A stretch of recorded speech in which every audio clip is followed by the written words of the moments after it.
Chapter 633. I'm a flower addict. I'm a flower addict. Hearing someone introduce themselves like that in a public place, would you think that this person had just escaped from the Malin Mountain Mental Hospital? Most people were unwilling to admit that they were a flower addict, unless they were one of the 7 addicts of Huaxia. Obviously, this flashy guy wearing a colorful robe that looked like he was draped with a painting of 100 flowers vying glamour might really be one of the 7 addicts of Huaxia, flower addict Lin Fuyang. Otherwise, which middle-aged man would hold his head up high and shout that he was a love-struck fool over and over again in front of others with his chest out in satisfaction? Naturally, Lan Shanggu also thought of this problem, so his attitude changed from mockery to awe. The 7 addicts of Huaxia had been famous for a long time, and they were outstanding figures in each field. A slight move in one part could affect the whole body. No one knew what kind of connections and forces they had. Moreover, these people came and went without a trace, appearing and disappearing unpredictably. They were not easy to deal with. It was better not to provoke them.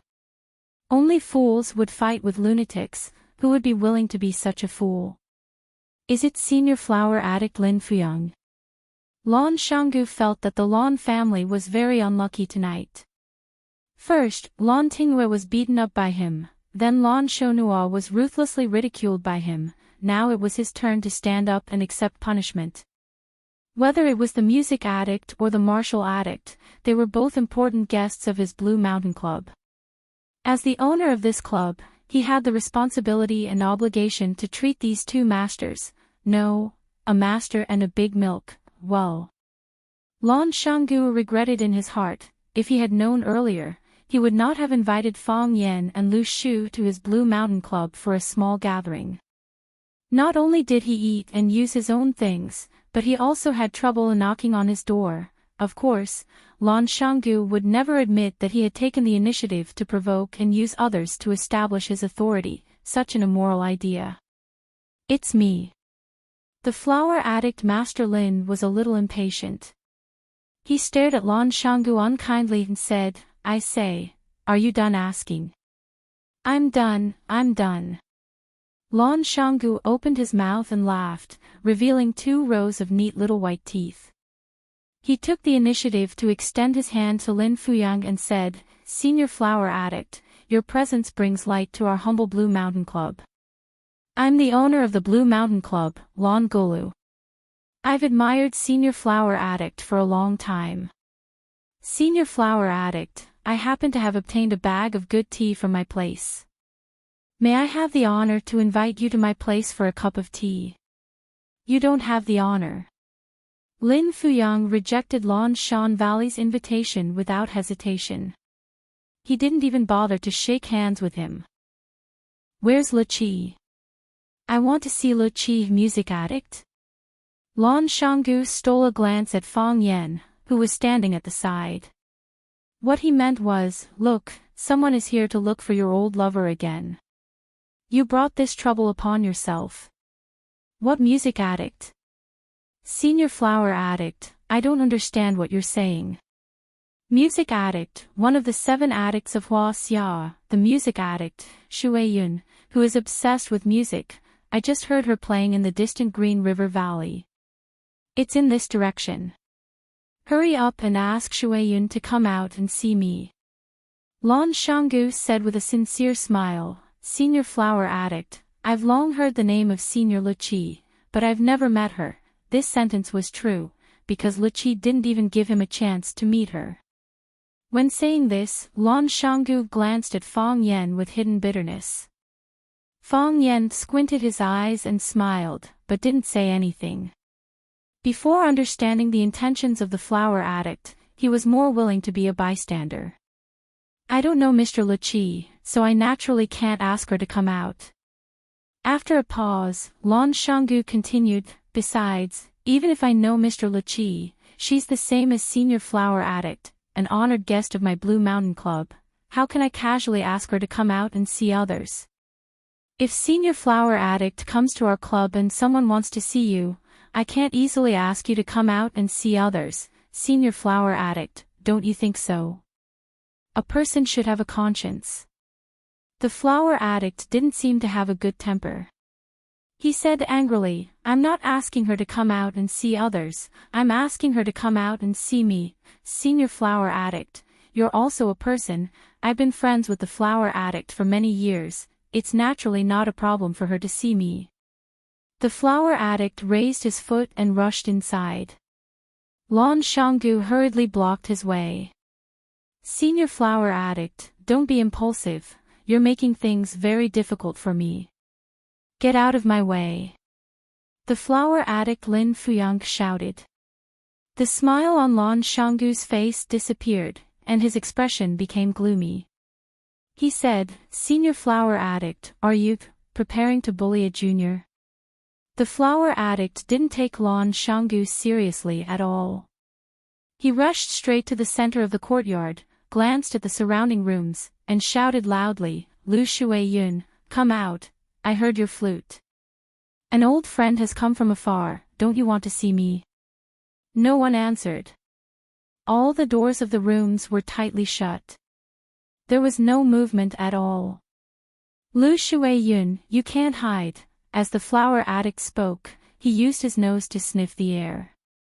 Then, following the smell in the air, he strode towards the door of a room. Standing at the door, he laughed wildly and said, Lu Shuiyun, let Wan open the door. Otherwise, I'll have to do something that's not very elegant. I smell flowers, roses, lilies, peonies, cloves, hyacinths, chrysanthemums, these are your old habits. Lu Shuiyun, quickly open the door. Creak, the wooden door was opened, and a blue-robed child stood at the door, staring at the flower addict Lin Fuyang with a displeased expression. He angrily said, You're so annoying. Master is already asleep, why are you shouting outside? Don't you know that this is very rude? I knew I was right, Lu Shuiyun really lives here. The flower addict laughed loudly and reached out to touch the child's head, but the child evaded his hand in disgust. Wan, I haven't seen you for a while, you've grown a bit taller, go and wake your master up, tell her that Uncle Lin is here. Okay. I've said it before, master is already asleep, she's already seen a guest today, so she won't be seeing any other guests. Oh, who is it that can make your master want to see you? The flower addict Lin Fuyang stared fiercely at Lan Shanggu, and said, That boy? This guy was a jealous person, and he regarded Lan Shanggu as his biggest rival in love. Who master wants to see has nothing to do with you. The blue-robed child said, Go back quickly. I'm going to close the door. The blue-robed child finished and was about to close the wooden door with both hands.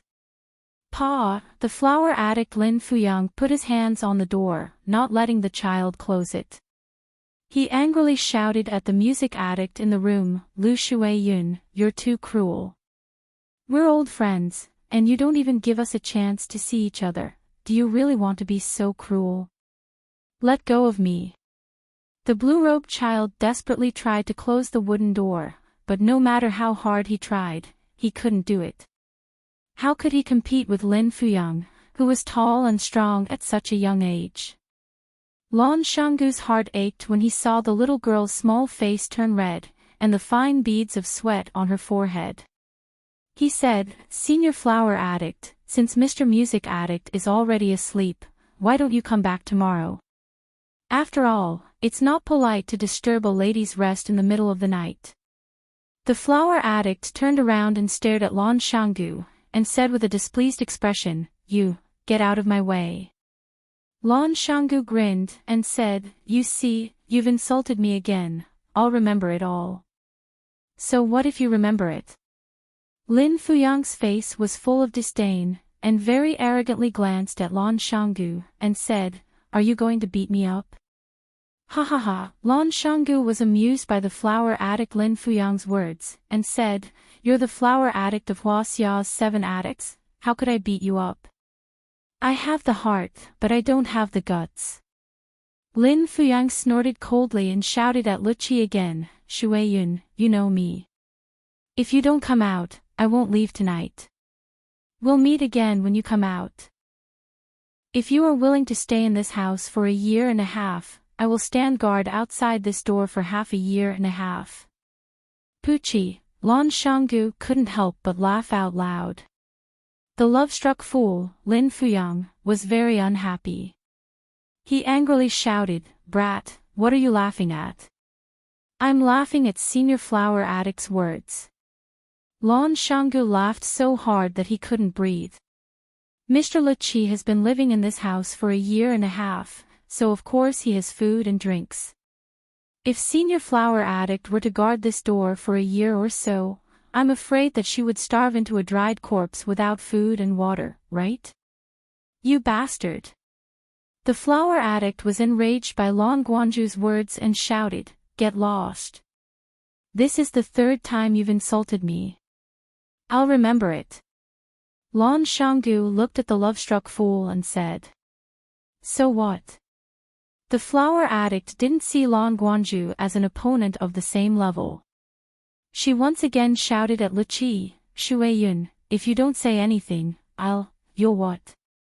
Lan Shanggu asked from the side. The flower addict's expression was conflicted. She hesitated for a while and didn't know what to do to express her heartlessness. Commit suicide by cesarean section. Senior Flower Addict, you mustn't do that. Lan Shanggu tried to comfort her. Even if you want to die for love, please don't do it in my Blue Mountain Club. I can't bear this responsibility. Hearing Lan Shanggu's words, Lin Fuyang finally understood what he had to do. He took off the long robe he was wearing and took out a huge pair of scissors from his waist. Lan Shanggu and Lu Shu quickly dodged. They didn't want to be pierced by this pair of scissors. Fong Yan's eyes slightly shivered. He was already in a defensive position. If he dared to make any reckless moves, Fong Yan would beat him up so badly that even his mother wouldn't be able to recognize him. The flower addict raised the scissors and looked left and right. Those who were stared at by him couldn't help but take a few steps back. No one wanted to be the target of this madman. The flower addict finally chose a target. He waved the scissors and rushed towards the center of the courtyard. Everyone panicked and ran in all directions. Even the young masters who had their legs broken and were pretending to be dead crawled towards the arched door with all their might. "I'll kill you all." The flower addict rushed in front of a cypress pine tree in the center of the courtyard and started to cut it with the scissors. Fong Yan and his companions were all stunned by what they saw. Chapter 634. Broken branches were all over the ground, and needles were flying everywhere. Kacha, kacha, the sound of the tree being cut was endless. The flower addict's posture was wild, and the way he waved the scissors was free and unrestrained. From his appearance, he really did look like an artist. But nothing good came out of Lan Shanggu's mouth. He looked dumbfoundedly at the flower addict Lin Fuyang, who was about to fight with Pine and Cypress, and sighed, "This guy, is he a flower addict or an idiot?" Fong Yan was also speechless. Looking at the way he waved the scissors, he thought this guy was a dick-cutting maniac, cutting off anyone's dick that he didn't like. A group of people dodged here and there, but he just wanted to mess with a pine tree. This made their dodging meaningless. It was too embarrassing to do something meaningless. "Right, I've always had a question." Lan Shanggu turned to look at Fong Yan, and said, "Which idiots are there in Huaxia's 7 addicts? Is there a guy named Idiot?" "I'm also curious," the willow tree said. Fong Yan smiled bitterly, and said, "I've seen Dao addict song transplanting seedlings, I've seen martial addict Ho Zhendong, I've seen music addict Shui Yun, I know there's medicine addict Qin Wujie. I also know there's tea addict Xin Yuanqiu, I know there's painting addict Bai Lu, and this flower addict Lin Fuyang. I've never heard of an idiot. But, I've seen a lot of idiots in real life." Lan Shanggu glanced at the flower addict Lin Fuyang with disdain, and said, "I think this ranking is very inaccurate. If I were to rank Hua Xiao's 7 addicts, I'd definitely add an idiot. This guy is obviously an idiot, right? Who is he trying to scare by waving the scissors and cutting the tree like crazy?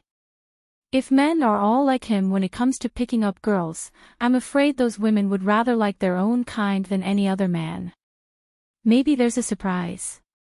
Fang Yan said with a smile. What surprise?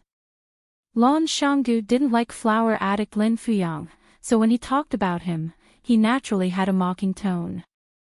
Isn't this a surprise? Fang Yan stared unblinkingly at the pine tree that Lin Fuyang was crazily pruning. His face was filled with surprise and admiration. What's so nice about this tree?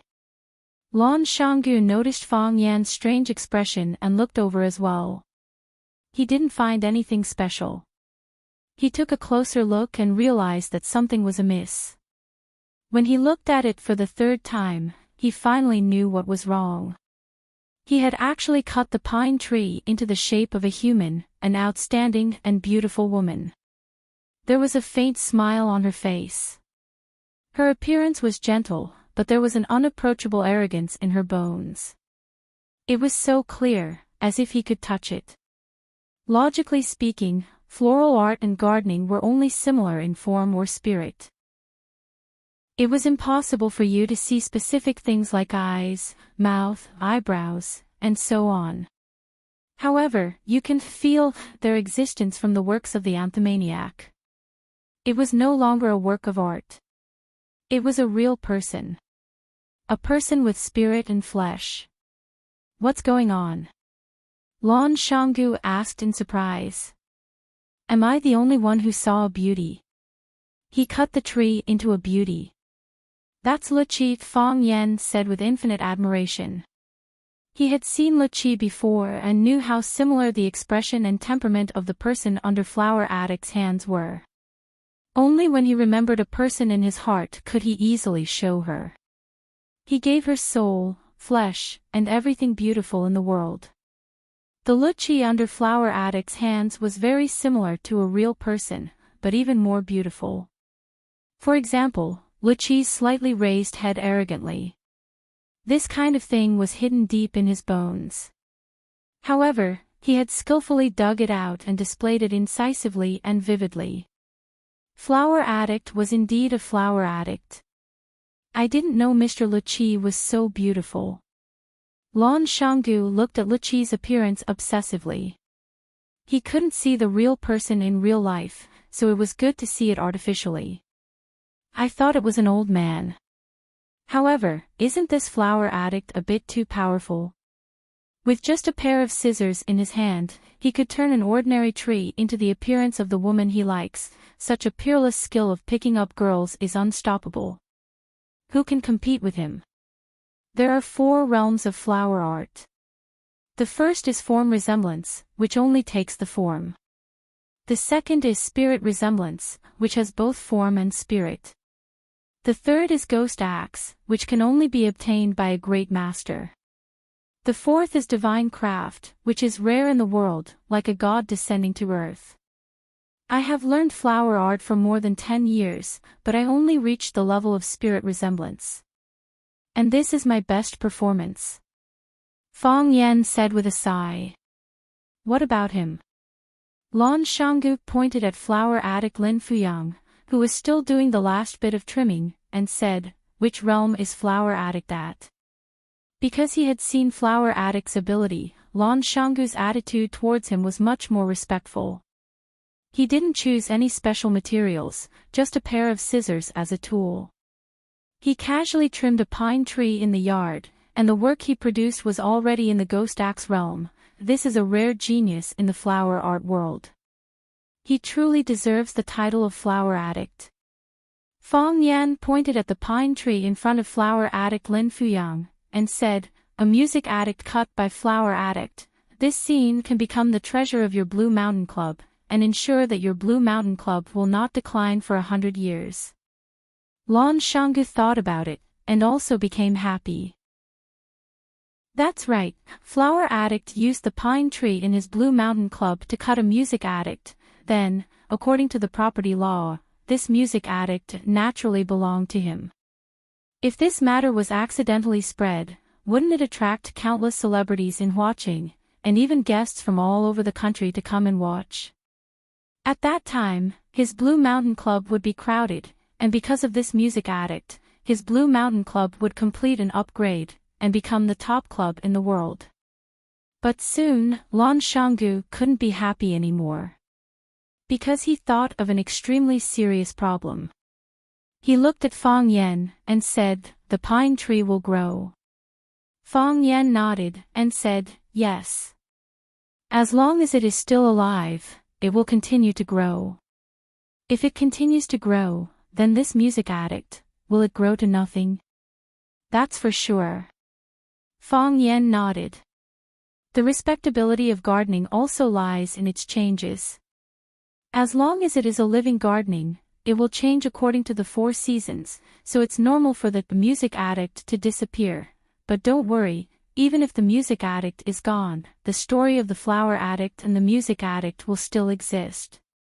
30 years later, as long as a guest comes over, you can point at the towering pine tree, and say that the flower addict used this pine tree to cut out a music addict, and everyone will still be very grateful. Lan Shanggu shook his head, and said, "That's too much. If we can't see that it's a music addict, who would be willing to admit that it's a music addict? There's another way. What is it?" Fang Yan pointed at the flower addict, and said, "Think of a way to make him stay, and let him trim you every day." "That's a good idea," Lan Shanggu said happily. The flower addict waved the scissors to cut off some minor details, and then stood in front of the music addict with a sad face. "Shui Yun, are you really this cruel? You rejected me again and again, and now you won't even give me a chance to meet." He reached out his hand and gently touched the face of the music addict, and said with a sad voice, "Tell me, what do you dislike about me?" I'll change, okay. You are a burning flame, so I'm willing to be a moth flying into the flame. Even if I'm smashed to pieces, even if I'm beyond redemption, even if I'm burned to ashes, I won't give up the chance to hold your hand in this life. Why is love so hurtful, so heartbreaking? This time, not only Fang Yen couldn't help but laugh, but even the willow tree's mask made a strange sound. Who is it?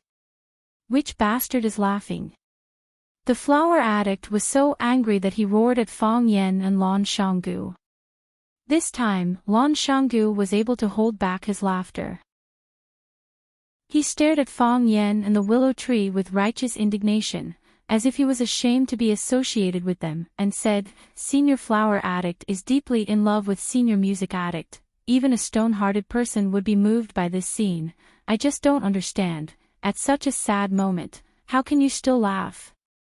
Lan Shanggu strode towards the flower addict Lin Fuyang, reached out his hand and patted his shoulder, and said, "Senior flower addict, don't be sad. I believe that sincerity can move metal and stone. As long as senior flower addict continues to persevere, you will definitely be able to move Mr. Music Addict's heart, and he will be willing to hold hands with you until old age, and become a legend in the world. Aren't the flower addict and music addict meant to be a match made in heaven?" After saying this, he glanced at Fang Yen guiltily.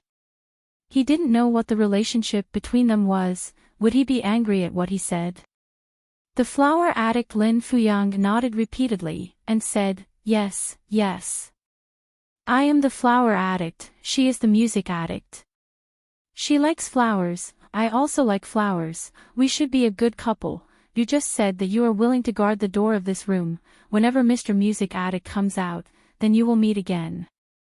If she is willing to stay in this room for a year and a half, you will guard the door for half a year." The flower addict looked at Lan Shanggu with a face full of confusion, and said, "Did I say that? Why are you asking this? What do you want? Do you want to laugh at me again?" No. I definitely didn't mean that." Lan Shanggu waved his hand repeatedly. "I just realized that I have made a huge mistake. I shouldn't belittle other people's love. All the infatuated people in the world deserve our respect. Senior Flower Addict, you can just stay here peacefully. I will reserve a room for you next to Mr. Music Addict. You will live next to each other. Maybe you will see each other every day. Really? The Flower Addict was overjoyed. That's really great. Lan Shanggu enthusiastically pointed at the flowers and grass in his yard and said, the flowers, grass, trees, and stones in this yard are all yours, Mr. Flower Addict. You can cut whatever you want and carve whatever you want. If it's not enough, I'll bring more from outside. Chapter 635. The Flower Addict was overjoyed. She excitedly pulled Lan Gudu's hand and thanked him. Fang Yen sighed silently. Lan Gudu must have a bad conscience to lie to such an idiot. While the Flower Addict was holding Lan Gudu's hand and expressing her gratitude, and Lan Gudu kept describing to her the happy life of living with Lu Qi in the Blue Mountain Club, the wooden door of Lu Qi's private room was finally pushed open. The green-robed boy stood at the door and looked at Fang Yen and the others in the courtyard with an unfriendly expression. Just as everyone was wondering who Mr. Lu Qi was going to invite in, they saw Lu Qi, dressed in white, walk out gracefully through the boy's white robe. She stood under the eaves of the courtyard's veranda and looked at everyone in the courtyard with a smile. Everyone who looked into her eyes felt that she was looking at them, and then their expressions became excited. Look, she's Lu Qi. Oh my god, she's one of Huaxia's 7 addicts. So beautiful. Lu Qi, I actually saw Lu Qi. Oh my god, today's beating was worth it. The person she admired appeared, and the Flower Addict looked at her with a face full of surprise. She wanted to say something, but her mouth moved, but she couldn't say a word. There were thousands of words that she couldn't express in her stupidity. It was Lu Qi who took the initiative to speak. She looked at the Lu Qi tree that just appeared in the courtyard and said to Lu Qi with a smile, Fuyang's skills are getting better and better. Just now, I heard you play a flute song from afar. It was so moving that it could linger for 3 months. The Flower Addict finally regained a bit of rationality, or at least some ability to speak. She looked at Lu Qi with a fanatical gaze and said, Liu Yun's skills are also getting better and better. Just now, I heard you playing a flute song from afar. It was so moving that it could linger for 3 months. Lu Qi nodded and said, I came to Huaqing to visit an old friend, and also to meet a friend of 3 years. I'm going back to the capital tomorrow. I didn't expect Fuyang to come over because of a song. There are so many guests today. Liu Yun is overwhelmed by the favor. The Flower Addict Lin Fuyang smiled and said, to be able to listen to Liu Yun's song, even if I had to fly across the ocean to see you, it wouldn't be a problem. Fang Yen just thought that the Flower Addict, Lin Fuyang, was a bumpkin who had never seen the world, but now he had to admit that Lin Fuyang's poetry attainments were excellent. He spoke like he was writing poetry, and he could skillfully put some popular song titles into the content of his speech, and it had an excellent effect of confession. Just based on this move, Fang Yan had a whole new level of respect for him. Thank you, Fuyang, for your kindness. Lu Shuai-yun said with a smile, it's fate that we meet. I don't have any good tea here, so I'll go back and play a song for everyone here. We'll meet again if we're fated. Shuai-yun bowed slightly to the people in the courtyard, then turned around and walked towards the box. Oh my god, the music addict is going to give us a song. Lu Qi is beautiful and kind, I like her so much. Lu Qi, I like you. Lu Qi, you are my idol. Those who were beaten black and blue still didn't forget to chase after their idol. Their survival ability was even more tenacious than cockroaches. The green-robed boy snorted coldly and followed his master back to the room. Bang! The door of the box was slammed shut by the little boy. After a while, the moving sound of a flute came from the box. This is a song for me. The Flower Addict muttered to himself. Lan Shanggu nodded in agreement and said, this song is very beautiful, what's its name? Falling Flowers and Flowing Water. The Flower Addict said. Lan Shanggu suddenly felt that the flower addict was very pitiful. Very, very pitiful. Thus, Lan Shanggu decided to comfort him. He patted his shoulder and said, "Senior flower addict, you can stay in my small courtyard. I don't have anything else here, but I have enough flowers and plants." Standing at the entrance of the Blue Mountain Club, Chen Shuai's expression was extremely ugly. Lin Zheng respectfully stood next to him and said in a low voice, "Boss, this Lan Shanggu is arrogant and domineering. He doesn't give our Tiandu real estate any face. I told him the boss's name, and he still doesn't want to let him go. I've negotiated with them for a long time, but I still can't confirm whether the young master is safe or not. Their people are guarding the entrance of the courtyard. I tried many times but couldn't break in. Boss, I didn't do my job well and failed to live up to your trust." Chen Shuai patted Lin Zheng's shoulder and said, "Old Lin, it's not your fault. Some youngsters these days, they haven't encountered any hardships, so they have arrogance in their bones and don't care about anyone. This is understandable. They said that the music addict is in the club, using the name of the music addict to extort money from everyone. Should we call the police? If the police come, we won't be able to punish the real villains." Chen Shuai said, "Settle privately and pay us tens of thousands of dollars. Is this the end of it?" "Boss is right." Chen Shuai waved his hand and a bald man ran over and said, "Boss, I'll go and smash his stupid club." Chen Shuai nodded and said, "Dahai, go and smash the club for me. Let them pay the price. Let Lan Shanggu come out and talk to me. His club is expensive, I won't go in." "Boss, don't worry. I'll twist Lan Shanggu's head off and kick it like a ball." Dahai agreed and led a group of men in black toward Lan Shanggu Club. Chen Shuai sat in his Bentley and leisurely lit a cigarette. Lin Zheng also sat in and comforted him, "Boss, don't worry, there will be results soon. Dahai is very organized." "There's no rush," Chen Shuai said, "it's Lan Shanggu who is in a rush." "Of course," Lin Zheng said with a smile. "Boss, you're worth two. When that happens, it won't be easy for them to send young master back. They have to apologize and compensate. They have to give us a reason. If the reason isn't good, we won't accept it."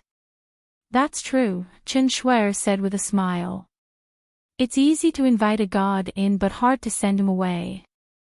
Young people will never learn to be obedient if they don't suffer a little. I'll be Lan Shanggu's mentor for once." Knock, knock, knock. Someone knocked on the car window. Chen Shuai was furious. There were bodyguards outside. How could they let someone knock on the car window? Where did they go to eat **tea? Knock, knock, knock. This time, it wasn't knocking, it was slapping. Lin Zheng looked out the window and said, "Boss, it's Lan Shanggu. That brat from Lan Shanggu is here." It was indeed Lan Shanggu standing outside. Of course, there was also Chen Shuai's bodyguard, Baldy Dahai. Baldy Dahai was being held up by two men in black. His bald head was no longer intact, it was stained with red blood. His face was a mess of flesh and blood. Who knew how many punches and kicks he took?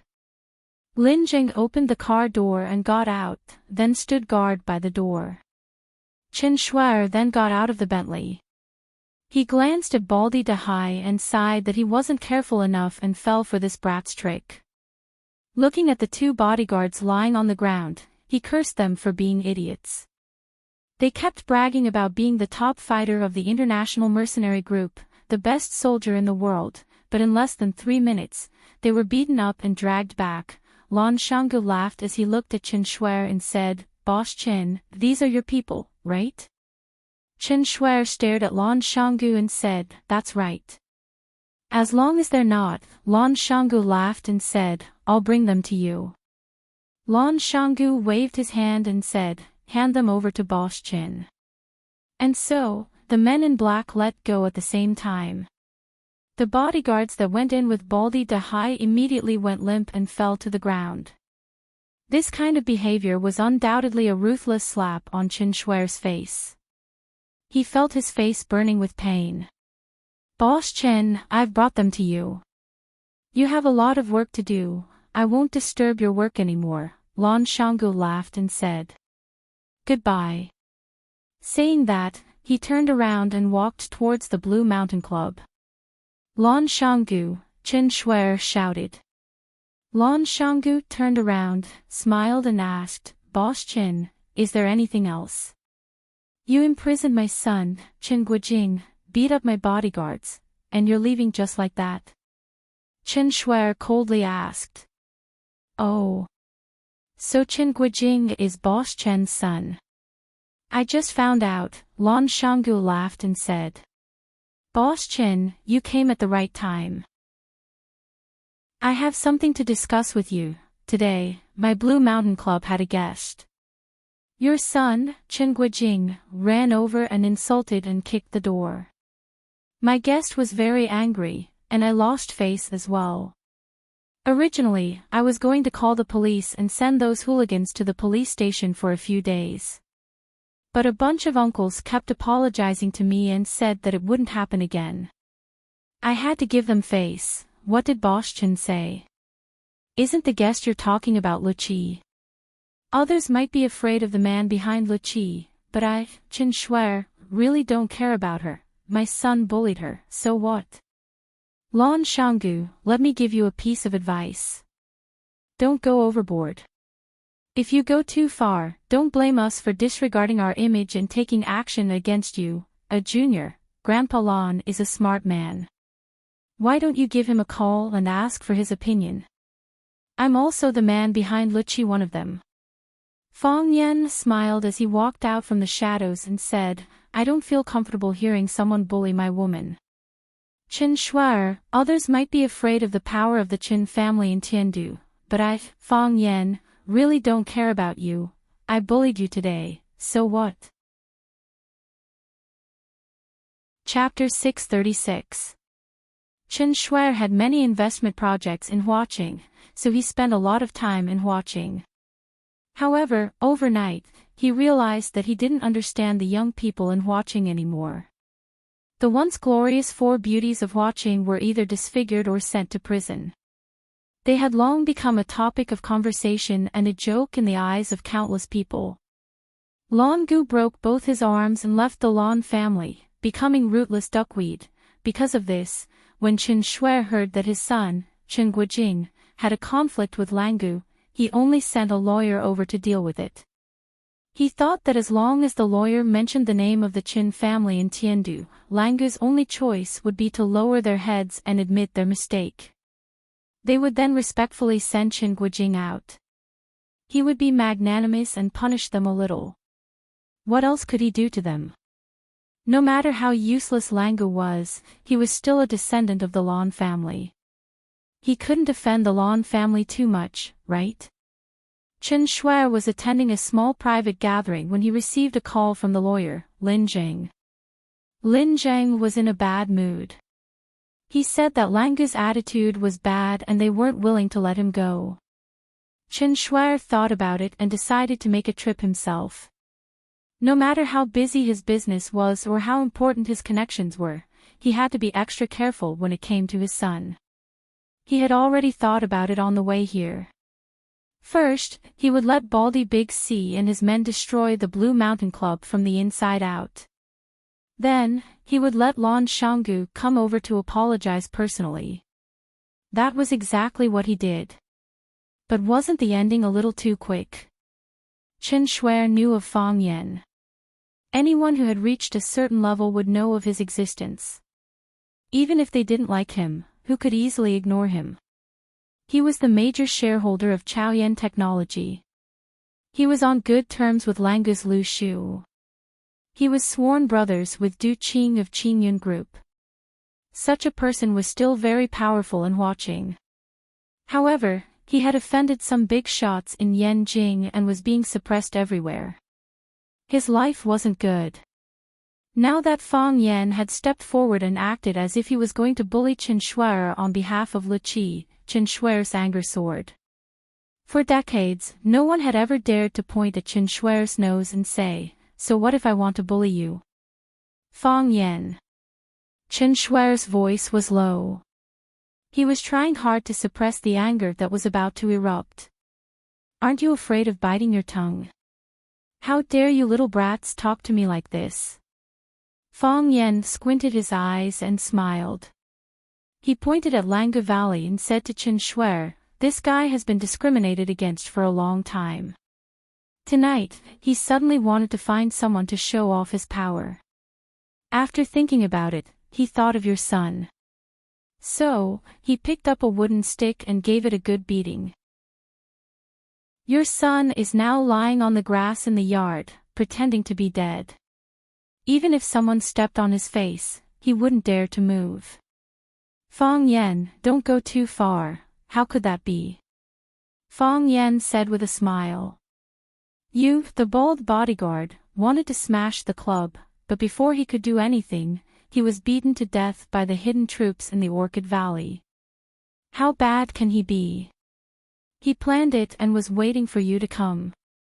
Just now, I tried to persuade him, saying that Mr. Chin is a guest from afar, and that he should just ask a few of his brothers to send his people over. But he refused, insisting that he wanted to see Mr. Chen's funny expression at this time. I think he's being too unreasonable. So, I followed him to see." "Fang Yan," Chen Shuer roared in anger. "Since you've done this, prepare to wait for my revenge." Fang Yan waved his hand and said, "If I were you, I would go back and watch my stock price."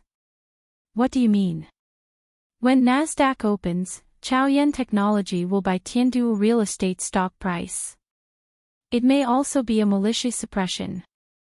Fang Yan looked at Chen Shuer with a smile and said, "You should know something about Chaoyan Technology, right? We have plenty of money anyway." You guys," Chen Shuer's eyes were red, and his face turned purple. His hands trembled, and he stammered, unable to utter a complete sentence. Fang Yan stared at Chen Shuer and said, "Mr. Chen, do you understand what we mean now?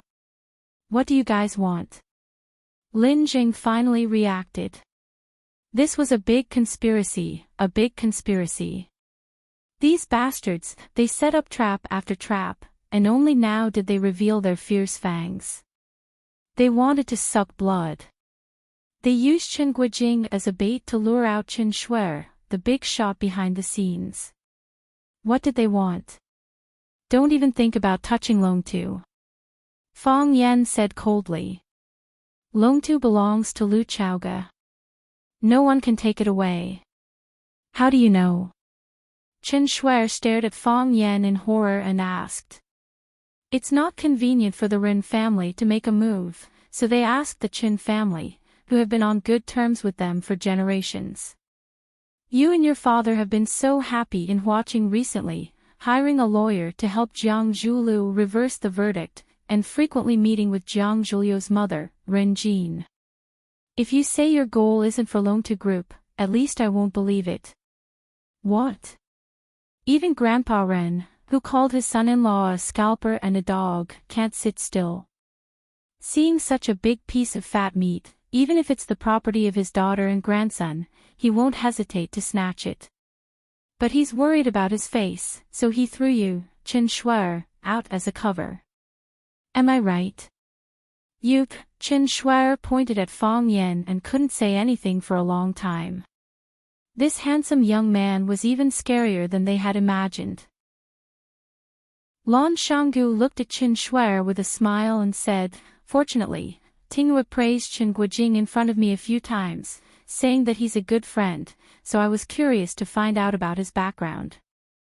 Otherwise, it wouldn't have been easy to find out if you had done it so covertly." Chen Shuer left. He came valiantly and energetically, but when he left, it was as if someone had splashed a bowl of rancid soup on his face. That feeling was really King refreshing. He had the urge to beat his bastard son to death. He told him to stay in Mingzhu, but he insisted on coming to Huaqing to show off. In the end, he was betrayed by his own friend. He, Chen Shuer, had been smart his whole life. How did he have such a bastard son? The Bentley drove away. Fang Yan and Lan Shanggu stood in the night breeze. Fang Yan looked at Lan Shanggu with a smile and said, "Your last stab was really vicious." Lan Shanggu didn't respond to Fang Yan's question, but said with a smile, "Is Chao Yan Technology really going to buy Tiandu real estate? If you guys do it, I'll also follow suit. Let Willow start too. You eat the meat, and we'll drink the soup." Fang Yan shook his head with a smile and said, "I'm just scaring him. Chaoge has a new plan, and Chao Yan Technology has no plans to enter the real estate field for the time being." "What plan? Give us a hint in advance." Fang Yan shook his head with a smile and said, "You guys should ask her directly." Lan Shanggu smiled bitterly and said, "To be honest, Lan Shanggu, have never been a timid person, but once I saw Miss Liu, I became a sick cat, then don't blame me." Fang Yan said with a smile, "I finished the tea, I'll go back first." "You're leaving just like that? You're not going to say hello to Mr. Luqi? Do you think she needs someone to say hello to her? Then what about the local specialties of Huaqing that I prepared for her? Give it to her yourself. What if she doesn't accept it? Can I say it's from you?" "Whatever." Fang Yan waved his hand and walked straight to his car. When Fang Yan returned to the security office of Rosefinch Secondary, Baldy and his friends expressed a momentary shock and a long-lasting fake surprise. Baldy acted as if he had met an old flame that he hadn't seen for many years. He grabbed Fang Yan's arm and said, "Mr. Fang, you haven't come to school for a while. I've been worried about your safety and called you several times, but I couldn't get through to your phone. I went to the dean's office to ask about your situation, and he said that you asked for a leave of absence. I've been waiting for you day and night, and finally you're back." "Yes, you're finally back, Mr. Fang. The next time you go out, you must let us know, so that we won't worry." The other two chimed in as well. It was as if they had lost all interest in life when Fang Yan wasn't around. Only God knew how happy they were. Fang Yan shook off Baldy's excessive affection and asked, "Is there anything going on at school recently?" Baldy cleared his throat and said, "Wang Chang, report the work." "Yes, Director." Wang Chang immediately flipped open the small notebook he carried with him, straightened his back, and read in front of Fang Yan, "On the morning of November 11th, 9 students were late. Their names are Wang Halai, Wan Mingming, Li Xiaola." All right, all right." Fang Yan waved his hand. "No need to read. I'm just asking if there's anything big happening at school recently." "Yes. Our school is going to build a new campus in Shenzhen City." "Is that a big deal?" Fang Yan nodded and said, "I already know about this." "What else is there?" "The news just leaked today, and you already know about it." Baldy asked in surprise. Then he felt relieved and said, "That's right, you have Principal Liu." Fang Yan really wanted to beat him up. Knock, knock, knock. Someone gently knocked on the window of the security booth. Fang Yan turned around and saw Su Qi, who he hadn't seen for a while, standing outside the window and looking at Fang Yan with a smile. "Mr. Fang, long time no see." Su Qi smiled and greeted Fang Yan. Fang Yan nodded and said, "Su Qi, long time no see." "It really has been a long time." Su Qi looked at Fang Yan thoughtfully and said, "I was worried that I wouldn't be able to see you today. It wasn't easy to meet you, so I can't let this opportunity slip by." "Mr. Fang, do you have time tomorrow night?" "What's the matter?" Fang Yan asked. "Tomorrow is my birthday, and I want to invite you to my birthday party. Can Mr. Fang do me the honor of attending?" Chapter 637. 3 years ago, When Fong Yan was still the language teacher and homeroom teacher of Class 9, there were often students who invited Fong Yan to birthday parties. Fong Yan rejected most of them, but when he couldn't refuse, he would go and give them a small gift. Life was simple and happy at that time, and his mood was relaxed. Fong Yan was still a child who hadn't grown up yet, and there were countless people who loved and spoiled him. 3 years later, things were different. He was no longer a teacher at Rosefinch Secondary, but he became a security guard at Rosefinch Secondary to protect the safety of the students. He didn't have the mood to be a teacher anymore. He was worried that the hostility in his heart would be released and lead the students who were crazily absorbing knowledge and nutrition. He didn't expect that there would still be girls who invited him to a birthday party. Inviting a security guard. Wasn't this clearly asking him to go to those luxurious and magnificent places to show off? Fong Yan's first reaction was to refuse. He had too many things to do. Was it necessary for him to go to a student's birthday party? Moreover, it was a female student who was obviously very interested in him. Please, Rosefinch Secondary forbade relationships between teachers and students. Fong Yan wasn't that kind of person at all. Fong Yan raised his eyebrows slightly. When he was about to refuse, Su Qi spoke first.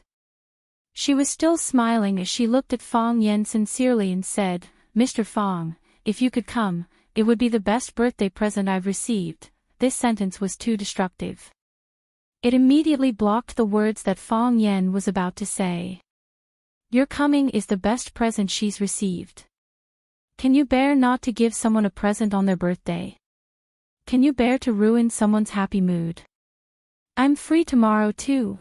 Baldy touched his bald head and said with a smile, Su Qi, can I have the honor to go to your birthday party? Of course. Su Qi nodded. She even invited the other 2 security guards and said, you guys can go together. Let me introduce some friends to you. There's good wine to drink and cakes to eat. Wow, can we go to your birthday party too? That's great.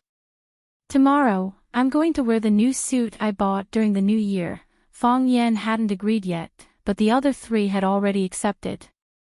Su Qi looked at Fong Yan with bright eyes, quietly waiting for Fong Yan's answer in anticipation. Fong Yan looked at Su Qi and said with a chuckle, Happy birthday, Su Qi. However, I already have other arrangements tomorrow, so I might not be able to make it. The smile on Su Qi's face disappeared and she said with some regret, it's really disappointing.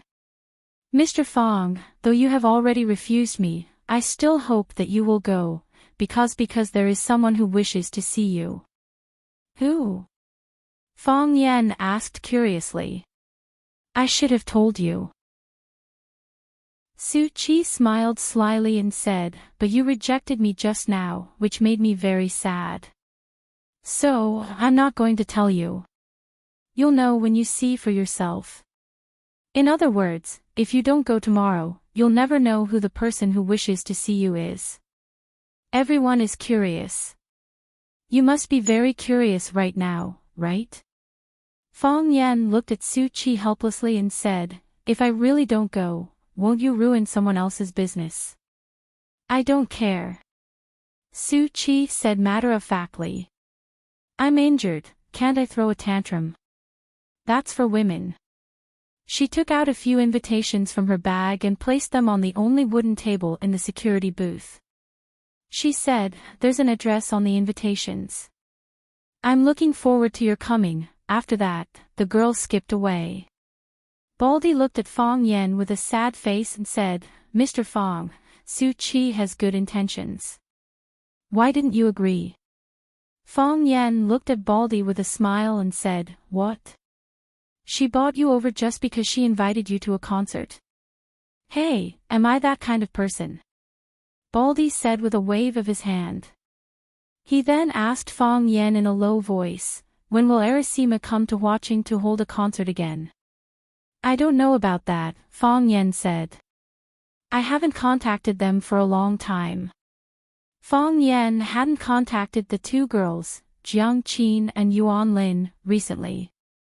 First, he was injured and recuperating on the mountain. At that time, he didn't even know where he lost his phone. Later, after getting someone to get a new SIM card, he didn't reply in time when he received inquiries from them.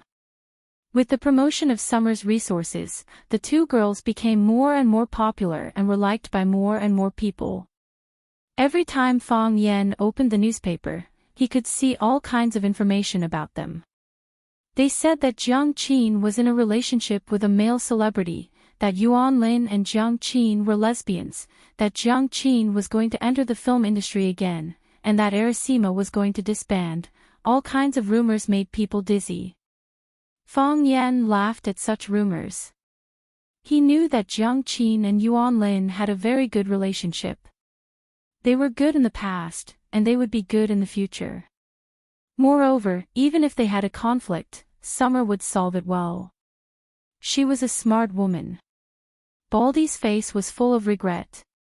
He said, "I really want to have a chance to go to their concert again. Mr. Fang, can you get me an autograph from Arasima?" Fang Yan looked at him helplessly and said, "Can't you have something else to pursue in life? Then come with us to Su Chi's birthday party. The girl specially came to invite you." "Yes, Mr. Fang, during the days when you were not at school, every time she came to school and passed by our security booth, she would ask if you came, rain or shine." "How many days has she persisted?" "I was touched by her." Fang Yan sighed softly and said, "If that's the case, I can't go. It's better to avoid trouble."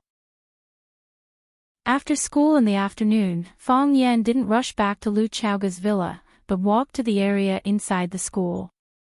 When Fang Yan walked to the entrance of the small courtyard, he saw Qi Ning and a few men in black from the Wind Group sitting in the RV at the entrance, playing poker. Qi Ning's face was pasted with a lot of notes. It seemed that his luck was not very good today. Fang Yan stood at the door of the RV and asked with a smile, "Why don't you go in and sit?" "I don't dare to go in." Qi Ning shook his head. "Why?" Fang Yan asked curiously. Qi Ning tore off the notes on his face, looked at Fang Yan and said, "When you were not in watching, we often accompanied Miss Lu here. The first time we came, we didn't know that your grandfather was watching's famous academic Prime Minister Lu Gong. When I saw this old man, I felt my whole body tremble and every part of me felt uncomfortable. After I found out his identity, I didn't dare to step into his small courtyard anymore." "Me too.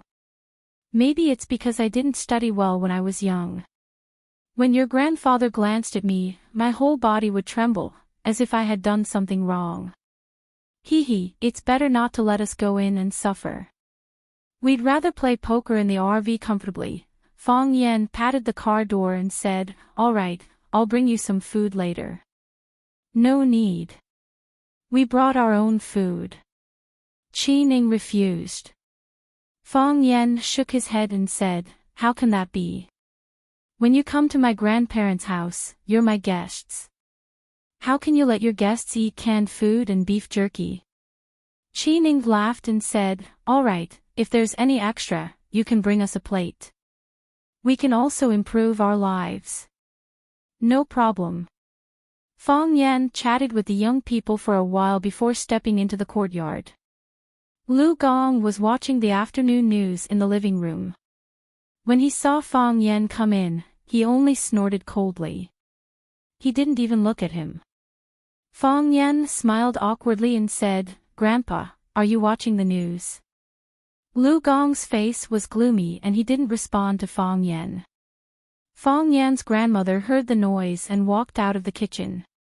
She grabbed Fang Yan's arm and said, "Fang Yan, you've been back in watching for so long, and you didn't come to see your grandparents. Grandma missed you so much. Good boy, let Grandma see if you've lost weight. You look good, which proves that Zhaoga has taken good care of you."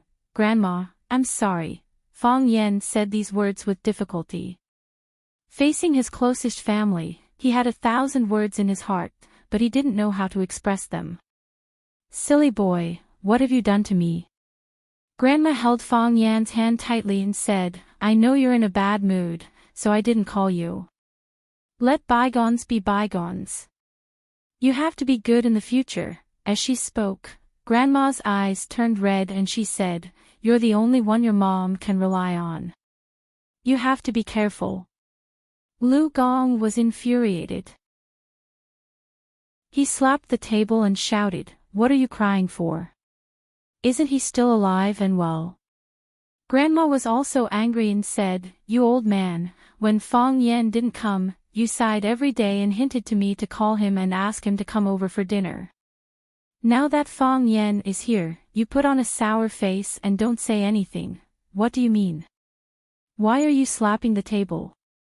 If you can, why don't you smash the table? You, what about me? Stupid woman. Stupid as hell.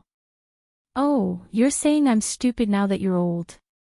You call me a stupid woman. Go find someone smarter. Lu Chaoge appeared at the kitchen door and said anxiously, Grandma, the chicken wings are burning. Oh, I'm still cooking in the pot.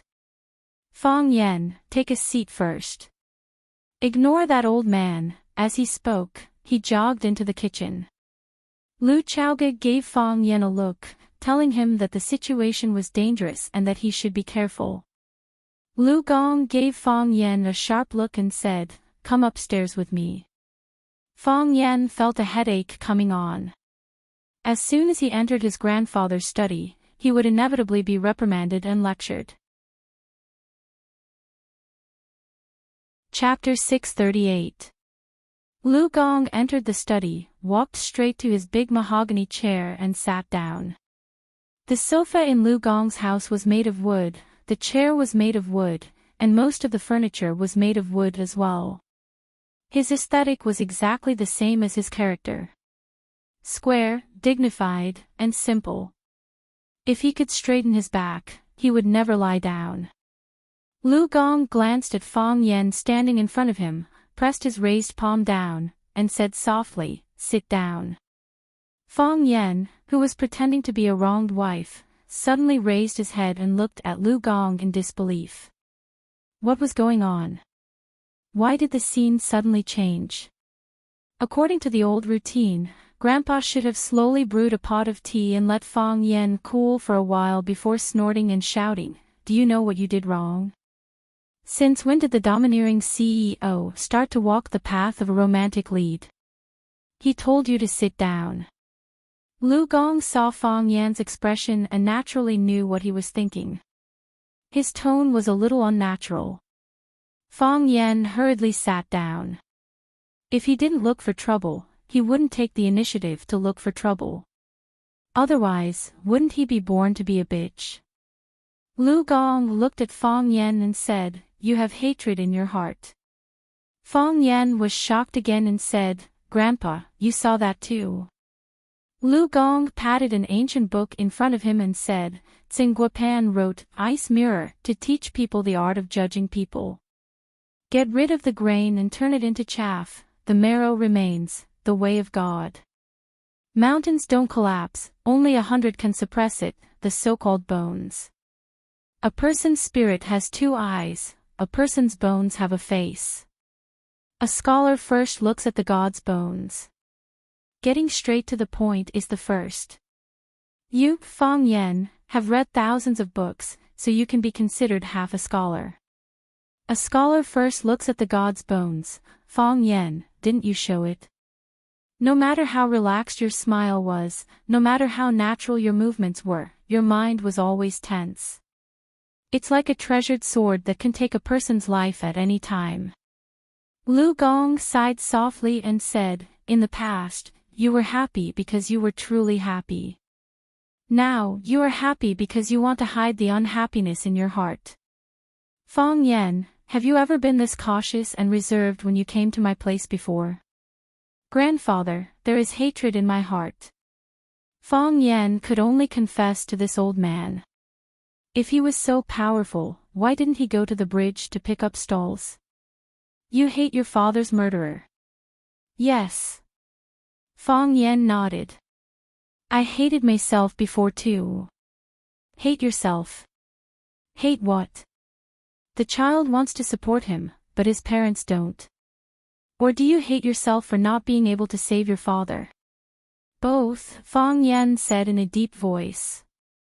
If you hate the former, I can understand. Most people in the modern world don't know how to cherish. They only regret when they lose it. But that's regret, not hatred. If you hate yourself because of this, then you won't be able to rest easy in the underworld. But if you hate yourself for not being able to save your father, then that's the height of stupidity. Are you a god? Of course not, Fang Yan thought. If you're not my grandfather, I'll beat you up. Is there a need to be so sarcastic? Since you're not a god, why do you think you're omnipotent? Just do your best. Lu Gong comforted him softly. Do your best and leave it to fate. Some things are fate. Fang Yan looked at Lu Gong and said, Grandfather, you're well read. Do you also believe in fate? 1 is fate, 2 is luck, 3 is feng shui, 4 is yin virtue, and 5 is literature. Fate is number 1, followed by luck and feng shui. We can't change what is fated by the heavens no matter how hard we try. Since we can't change it, we can only force ourselves to accept it. Do you know why I haven't called you? Grandfather wanted me to figure it out on my own. Yes. I wanted you to figure it out on your own and walk out on your own, Lu Gong said earnestly. But you still can't figure it out, and you still can't figure it out. You're loyal, but your aptitude is really stupid. Fang Yan wanted to hit someone again. He was really envious of Lu Gong. Since he was born, fate had arranged for him to be his grandfather.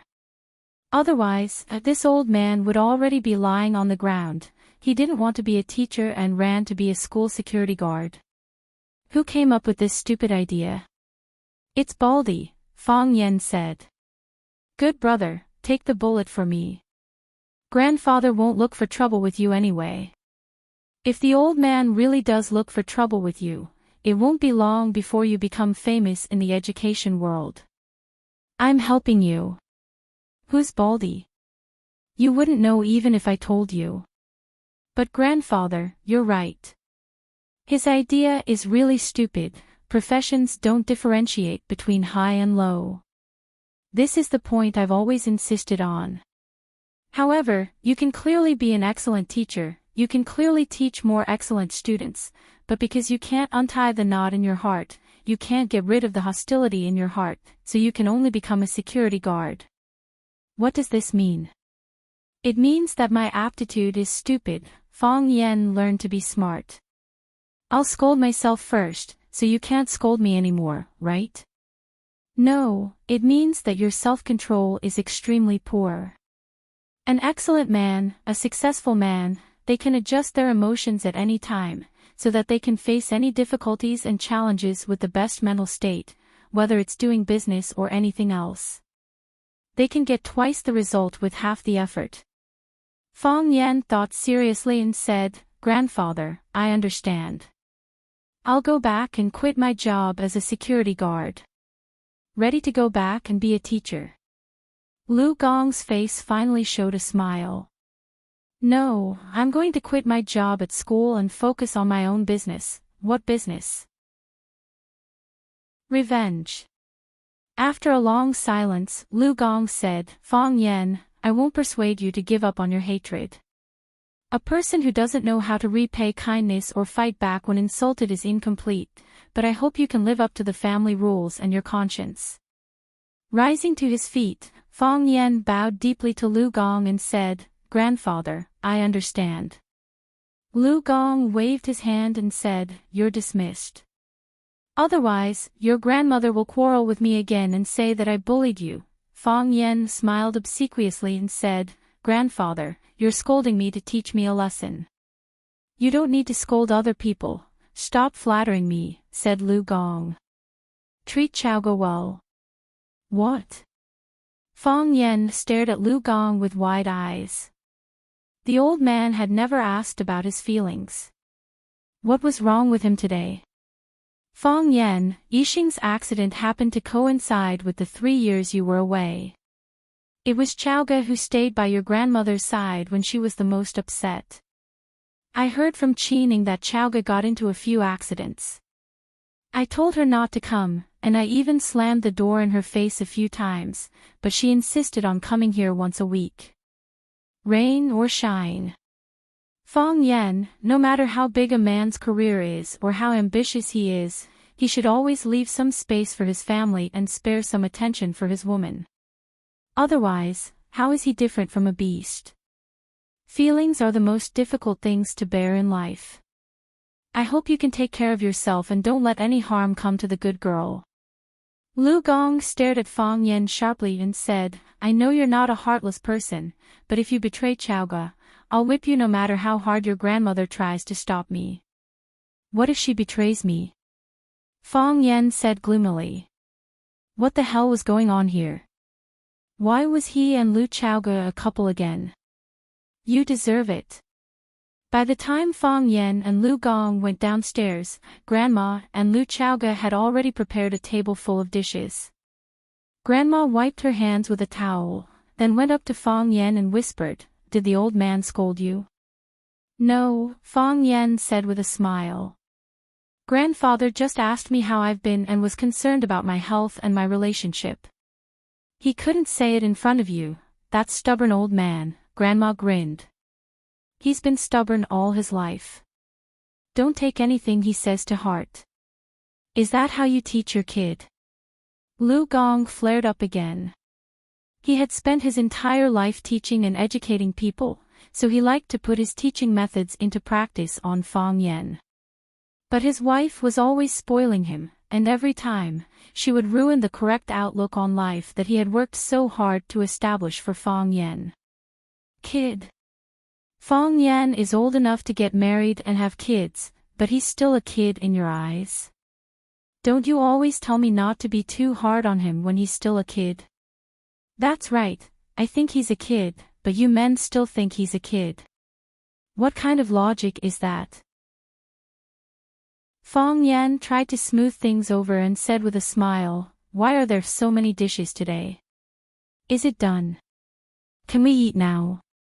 Lu Gong glanced at Fang Yan and said, Bring some dishes to Qining and the others first, and a basket of steamed buns. Okay, I'll bring them over now, Fang Yan said. He brought over a few dishes and a basket of steamed buns.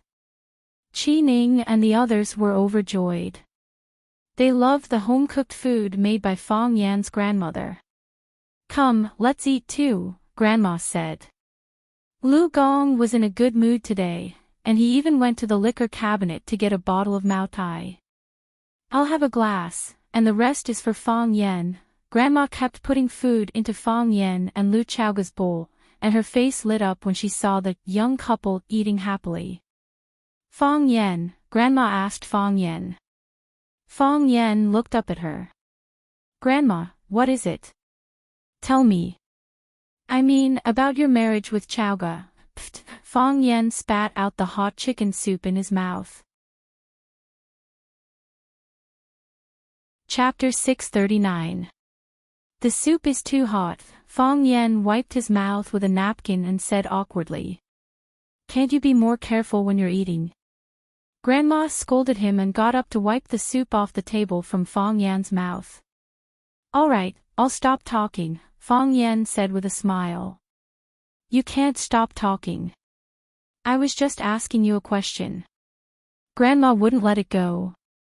Is your marriage with Chaoga going to be put on the agenda? I mentioned it 3 years ago, but you and Chaoga didn't take my words to heart. You were still young back then, and I just wanted you to spend a few more years together to build a relationship. But now, 3 years have passed, and you're not young anymore. Isn't it time to think about it? 3 years after 3 years, how many 3 years can a person have in a lifetime? Back in the study, his grandpa had reminded him not to let down Lu Chaoga, who was a good woman. Now, his grandma was seriously discussing it at the dinner table. Fang Yan understood his grandfather and grandmother's attitude toward Lu Chaoga. In the 3 years that he had been away, Lu Xiaoge had taken his place to take care of them and comfort them. She had walked into their lives and into their hearts. They had long regarded Lu Xiaoge as part of their family. Fang Yan felt the need to explain this to his grandparents. He needed to tell them about his real relationship with Lu Xiaoge. Were they just friends? Comrades? Or partners? Or partners who relied on each other in life? Or were they close friends who relied on each other? For a moment, Fang Yan couldn't determine the relationship between him and Lu Xiaoge. She was an indispensable person in his life, but she wasn't the one who accompanied him all the time. They were still living under the same roof, and he lived next door to her, eating breakfast at the same table every morning. However, they hadn't reached that point yet. Fang Yan wanted to tell his grandparents that he had a girlfriend named Yiro. She was pretty and cute, sometimes a little muddle-headed, but good at fighting. She would be able to protect herself and their grandson from harm. Maybe I should find a time to bring Yiro over. They must like Yiro very much, right? They liked her as much as they liked Lu Xiaoge. Fang Yan put down his chopsticks. When he was about to discuss this with his grandparents, Lu Xiaoge, who had been eating, said, "Grandma, I'll talk to Fang Yan about it. Don't push him." Her grandmother loved Lu Xiaoge to the core, and she was very obedient to this girl who was very assertive. When she heard that she wanted to communicate with Fang Yan, her grandmother did not pursue the matter any further. Instead, she looked at Fang Yan and Lu Xiaoge earnestly and said, "I'm still thinking of having a grandson. Your mother has nothing to do all day, and she's not in a good mood. If there's a child that can keep her busy, the situation will probably be better." Fang Yan nodded and said, "I've been calling my mother these days. She's been in good spirits recently. I'll go back to visit her whenever I have time." Lu Gong put a piece of fish into his wife's bowl and said, "Let's eat. Let the children worry about their own things. Let's eat." Grandma began to crazily stuff fish and meat into Fang Yan and Lu Xiaoge's bowls. In the GMC limousine, Fang Yan was watching an entertainment program on TV. From time to time, he would laugh at the host's wonderful lines and funny actions. Lu Xiaoge was reading a newly published fashion magazine. She was marking a few pieces of clothing and jewelry that she liked. When the time came, her assistant, Meng Xiaoying, would naturally buy them for her according to her measurements. Both of them looked very busy, and the atmosphere in the car was not heavy. However, they both felt that there was something blocking between them. Qining didn't know what had happened. He turned around and said, "Mr. Fang, the steamed buns that your grandma made were really delicious. There were 9 steamed buns in a steamer, and I ate 4 by myself. The other 2 guys ate 2.5 each, and they even complained that they weren't full." Fang Yan smiled and said, "If you like it, I'll ask Grandma to steam more for you next time." Qining looked at Fang Yan with a puzzled look and said, "Usually, when I make such a rude request, don't you directly reject it? Why did you agree so easily today? You're not going to ask anything of me, are you?" "I beg you to shut up," Fang Yan said. Qining looked at Fang Yan and Lu Xiaoge in surprise, then quickly pulled up the small partition between the driver's seat and the back seat. He knew that the 2 people in the back were in trouble. Let them fight to the death and love each other. Fang Yan took the remote control and turned off the TV with a bang. He looked at Lu Xiaoge and asked, "Why didn't you let me explain to Grandma?" "How do you explain that?" Lu Xiaoge asked. "I have to tell them about it," said Fang Yan. "Grandpa told me to treat you well in the study. On the desk, Grandma forced us to get married again. Xiaoge, they should know that I already have a girlfriend. Then tell them that Lu Xiaoge isn't the woman you like.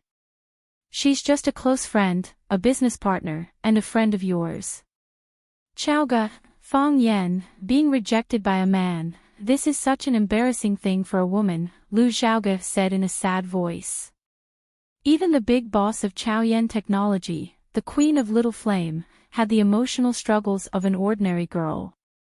If this got out, the reporters would probably be shocked.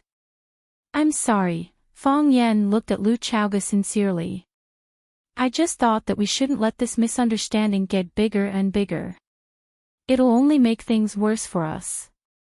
I think they're not only urging me, but they're also urging you behind my back, right? I don't feel annoyed that they're urging me. On the contrary, I'm actually happy, said Lu Xiaoge honestly. Because someone cares about me, not because of benefits, but because of personal feelings. Lu Xiaoge was wearing a white business suit. When she crossed her legs, the skirt of her short skirt was pulled up to the base of her plump thighs. She wore a light yellow silk shirt under the small silver jacket. The front of the shirt was pushed up high, and the buttons seemed to be ready to fly out at any time. Her long hair was loose, and the wind blew at the bottom. She wore light makeup, and her facial features were exquisite and flawless. She looked like a ripe peach. Everyone who saw her would have the same feeling. One bite, and the juice would splatter, sweet and delicious.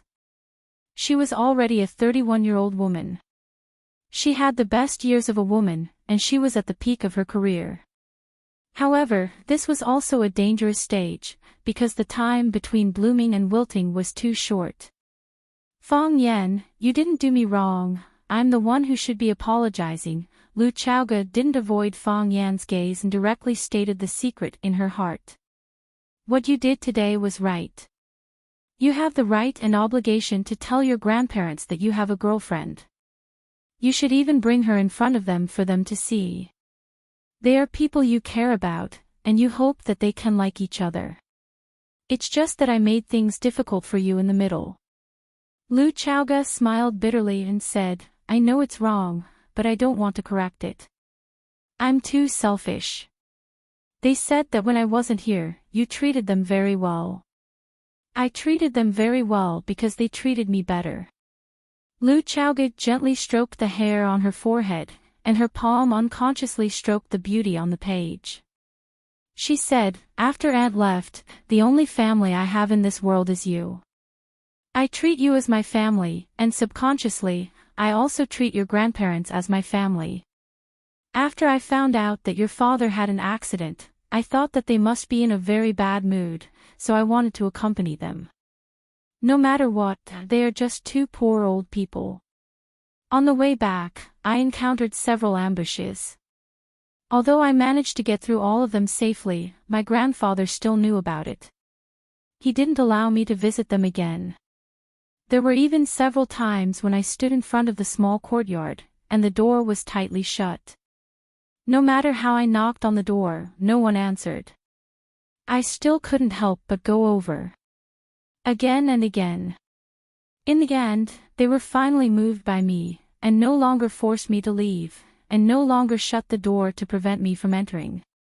Fang Yan, you are a very, very good person, and they are also very, very good people. It is precisely because you are too good to me that I am greedy for this feeling of home, so I can't bear to leave. So, when you wanted to expose all of this in front of my grandparents, I anxiously stopped you. Because I realized that I am not ready. Lu Xiaoge looked at Fang Yan sincerely and said, Fang Yan, it is a fact that you have a girlfriend. We are friends, confidants, and business partners, but we are not lovers. This is also a fact, since we are not lovers, how can we always live together like this? Since we are not lovers, how can I always occupy your family as my family? I will leave eventually, I just hope that you can give me a little time. There was a trace of weakness in Lu Xiaoge's eyes, and there was even a hint of pleading. I just also want to have a family. Chapter 640. Have you ever had this kind of trouble? The person who loves me chases after me closely, and the person I love can't wait for it. Of course, it's also possible that you only have troubles after that. Lu Chaoge was the queen of Chaoyan, the founder of the Chaoyan Empire, and the legendary woman who single-handedly pushed the Little Flame brand to the world. She was a distinguished professor at Harvard Business School, and the audience was always full for 3 consecutive days. She was the youngest female entrepreneur to appear on the cover of Time magazine, but also the most valuable one. Wherever she went, she was the focus of the crowd. She was the darling of countless media cameras. She was Lu Chaoge, an existence that people admired and feared. According to Lu Chaoge's current status, her life should be extremely rich and busy. In the morning, she should attend an economic conference attended by many heads of state. In the afternoon, she should go to the United States or other countries to discuss some important cooperation. She should take a nap on the road and have a spa on her private plane. In the evening, she should attend a cocktail party to communicate with the leaders in various fields, drink with elegant and witty men, and listen to humorous and cute old men brag. However, she had chosen to live a different life. In addition to work, she would go to the mall to buy groceries, and then come back to cook for Fang Yan and even Fang Yingying and Fang Haohan. To put it in a very vulgar way, Lu Xiaoge's life was very incompatible with her family background. She could be a queen, but why did she choose to be a maid? However, Lu Chaoge was willing to accept it, and she cherished and enjoyed all of it. Her parents died when she was young, but she was adopted by an enemy couple. It wasn't easy for her to have an aunt, but she left early, making her an orphan again. Fortunately, in her most difficult time, Fang Yan appeared, shielding her from the wind and rain, blocking the open and covert attacks for her, so that she could survive and have dignity and wealth. She was grateful to Fang Yan. If it weren't for Fang Yan, she would have been stuffed in the trunk of a car and burned to death like her aunt, right? She also relied on Fang Yan. She relied on his strength, his wisdom, and the sense of security that he could bring her. It was also because of his luck at that time that led to the current worrying and tangled situation. Lu Chaoge was not Fang Yan's girlfriend, but many people misunderstood her as Fang Yan's girlfriend. On the other hand, Fang Yan's real girlfriend, Yi Rou, was unknown and had no sense of existence in her grandparents' hearts. Just as Lu Chaoge said, she would choose to leave and take the initiative to solve this problem. She just needed a little more time. She needed time to adapt to living alone. This was her deepest fear, something she abhorred, but it was her fate. She could only accept it. She could be selfish once, but could she really be selfish for the rest of her life? Fang Yan felt Lu Chaoge's sadness and reached out to hold Lu Chaoge's hand. Her little hand was cold, and the knee she touched was also cold. Perhaps the coldness came from the inside out. The life she didn't want to face would come again. The lively and companionable things she liked would return to the original point, returning to being alone. I didn't mean that. Fang Yan said with infinite pity. We've known each other for so many years. I understand you, and you understand me. We understand a lot of things without saying it out loud. I hope I can live a better life, and I hope you can live a better life than me. Fang Yan, I know you don't mean that. I know you better than you know me. You are a kind person and a sincere person. You value relationships and don't want the people around you to be hurt. Lu Chaoge held Fang Yan's hand tightly, looked at him and said, You're right. This is the ending we have to face. There will always be a solution. Fang Yan said with a smile, If you don't want me to explain to my grandparents, then I won't explain. I think one day, they will know the truth for themselves. What can you do? You have a girlfriend. You have to spend more time with her. You have to live with her. You have to take her to see all your relatives and friends. This is what a boyfriend or husband should do. Do we have to be together at that time? Do we have to live in the same house? Are you willing? Is your girlfriend willing? She's gentle. She's a very good person. If you get to know her, you'll definitely like her. Fang Yan, Lu Chaoge interrupted Fang Yan and said, don't recklessly use that woman's feelings for you just because she loves you. If she doesn't want to, but sacrifices herself for you, what will you do? If the two of us pretend to be stupid, will it be fair to her? Will she be happy? Will we be happy again? It started because of me, so it will end because of me, Lu Chaoge said. I won't let you live alone again, Fang Yan said with a determined expression. Lu Chaoge's lips curled up and she said, are you going to introduce a boyfriend to me? I don't like to hear you say that. Fang Yan smiled warmly and said, I won't say it. I'll wait for you to find him slowly. I can't find him. Why? There is a grave in my heart, burying the undead. Lu Chaoge looked out of the window and sighed. Fang Yan could only hold her hand tightly, trying to pass his strength and warmth to her. He could also say, be my woman. Or he could just hold her in his arms and kiss her lips, but, is this the best solution? How can he face Yiro? How can he face his own heart? How can he face Lu Chaoge? What a proud and dignified woman she was. When Fang Yan was sleeping, Lan Shanggu called. Fang Yan pressed the answer button and asked, what's up? Mr. Luqi left early this morning. She rejected everyone's gifts. Lan Shanggu yawned and said sadly, I was worried about Mr. Luqi's safety, so I didn't dare to leave the Blue Mountain Club, thank you. Fang Yan said with a smile. You don't have to do this. Luqi likes peace and quiet. She doesn't want to be disturbed. You can go about your own business. You don't have to accompany her all the time. Even if a superstar comes, I don't have to accompany her.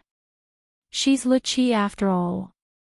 Who asked her to be close to you and the woman? How can I not accompany her? Lan Shanggu said with a smile. I used your name to send gifts, but they were rejected by Mr. Luqi. I didn't keep a single one. These gifts are still in my treasure room. I have to get rid of them as soon as possible. Otherwise, the people who sent the gifts will think that Lan Shanggu deliberately took Mr. Luqi's gifts. What if someone comes to cause trouble? Fang Yan thought for a while and said, then I'll sell them in the Blue Mountain Club again.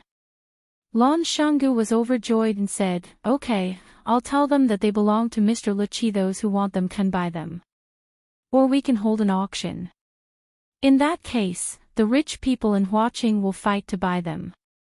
Fang Yan refused and said, there's no need to make such a big fuss.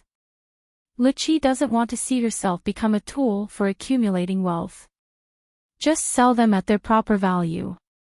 Okay.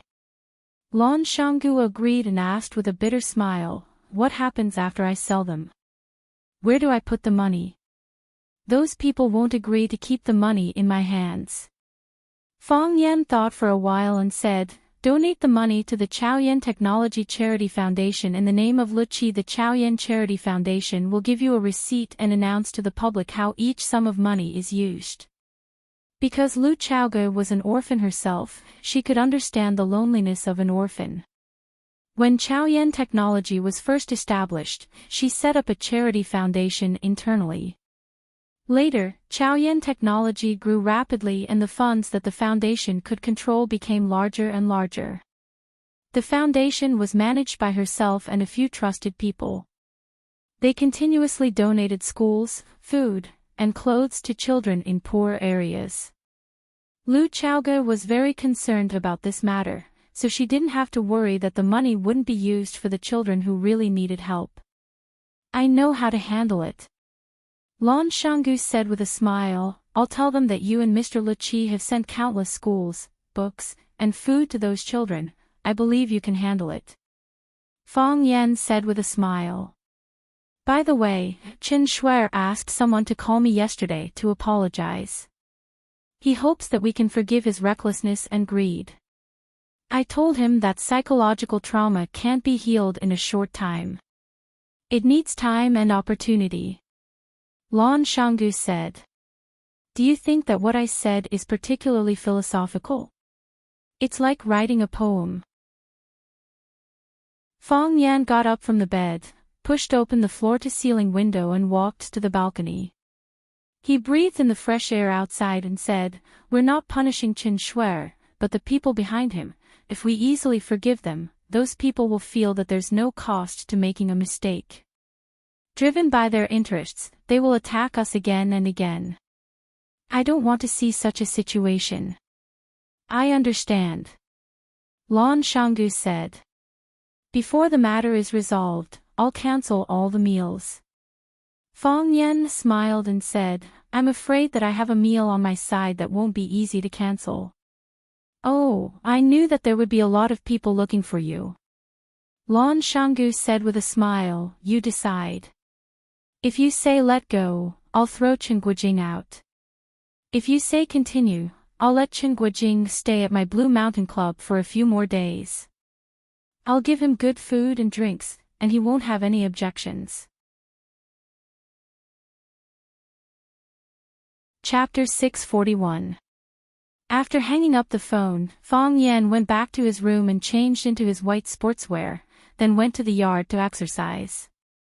This was a compulsory lesson for him every day. Qi Ning and Fang Yingying were fighting. Qi Ning was still not a match for Fang Yingying, who had been practicing internal martial arts for a long time. However, compared to himself in the past, Qi Ning's strength had greatly improved. Internal martial arts focused on qi, while external martial arts focused on strength and stamina. Qi could be regenerated endlessly, but once strength and stamina were used up, there would be no more. Therefore, most external martial arts experts were not a match for internal martial arts experts. However, if an external martial arts expert broke through the shackles and stepped into the ranks of internal martial arts experts, then his achievements would often be astonishing. Therefore, Fang Yan was looking forward to Qi Ning's performance. Whenever he had nothing to do, he would give him some pointers. Bang! Qi Ning's body was sent flying by Fang Yingying's rhino dash. His body staggered backwards, then he fell on his butt. Fang Yingying laughed proudly and said, "Little Yingying, what do you think? This move's strength is strong enough, right?" Qi Ning gasped for breath and looked at Fang Yingying in shock. He said, "What's going on? I've already locked onto your life gate and blocked off your attack route. Why aren't you affected at all?" "Little Yingying, you idiot, it's because you've been tricked by me," Fang Yingying said, twisting his big butt. In the past, he was forced to practice martial arts, but now he was the one forcing Qi Ning to practice martial arts. Every day, he would beat Qi Ning up for fun. "What do you mean?" Qi Ning was confused. "The life gate you saw was the life gate I let you see. The attack route that you blocked was the attack route that I wanted you to block. Everything else was a trap." Fang Yingxiong was a good teacher, so he explained to Qi Ning very proudly. Qi Ning thought about it seriously and said, "I still don't understand. Is that life gate the real life gate? Is that attack route the real attack route? Since it's all true, why is it a trap?" This. Fang Yingying was at a loss for words. He said perfunctorily, "This depends on your understanding, your personal understanding. It can't be explained clearly in a short time. You can slowly experience it." Fang Yan snickered in his heart.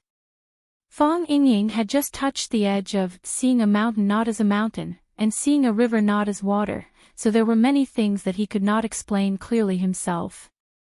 Just like what Qi Ning had asked, the door of life was the door of life, and the route was the route. It was obviously locked and sealed, so why was it that he was deceived?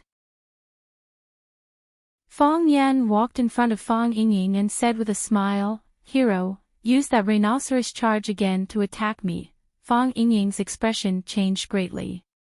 He said, "Junior Martial Uncle, don't joke around so early in the morning." "I'm not joking with you," Fang Yan said. "Qi Ning still doesn't understand, you still don't understand. If the two of us demonstrate it, the two of you will have a clearer and more intuitive feeling. Maybe at that time, Qi-Ning will understand, and you will also understand more and more. Fang Yingying shook his head and said, the demonstration is fine, but can we change the person we're demonstrating to? For example, Qi-Ning and I will perform again. I'll use Rhinoceros Charge to attack him, and you'll give us a live commentary. Another example, you and Qi-Ning will do a demonstration, and I'll observe and try to improve myself. Qi-Ning will be able to directly experience the wonders of breaking and resolving attacks during the demonstration with you. Qi-Ning was shocked and quickly said, I don't know Rhinoceros Charge, you do it. Fang Yingying, just the two of us, Fang Yan said in a strict tone. Use the Rhinoceros Charge that knocked Qi-Ning down to hit me. I'll receive this attack. Junior Martial Uncle, are you really my martial uncle or not? Fang Yingying wanted to cry, but had no tears, and said, I'm fatter than you, but I'm not as good looking as you. Why do you always see me as an eyesore? Fang Yan was amused by Fang Yingying's tearful words, and said, I don't see you as an eyesore, I just want to help you see things a bit more clearly. Come, or else I'll take the initiative to attack. Fang Yingying quickly wiped the smile off his face, and got into a stance for Rhinoceros Charge. Fang Yingxiong was usually a cheeky person, but when it came to battle, he was very careful. Because his master, Mo Qingdi, had warned him not to get his head chopped off while laughing foolishly.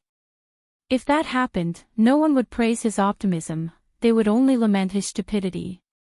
Not to mention that his opponent was junior martial uncle, Fang Yan, a powerful opponent who could easily chop off his head in the middle of a battle.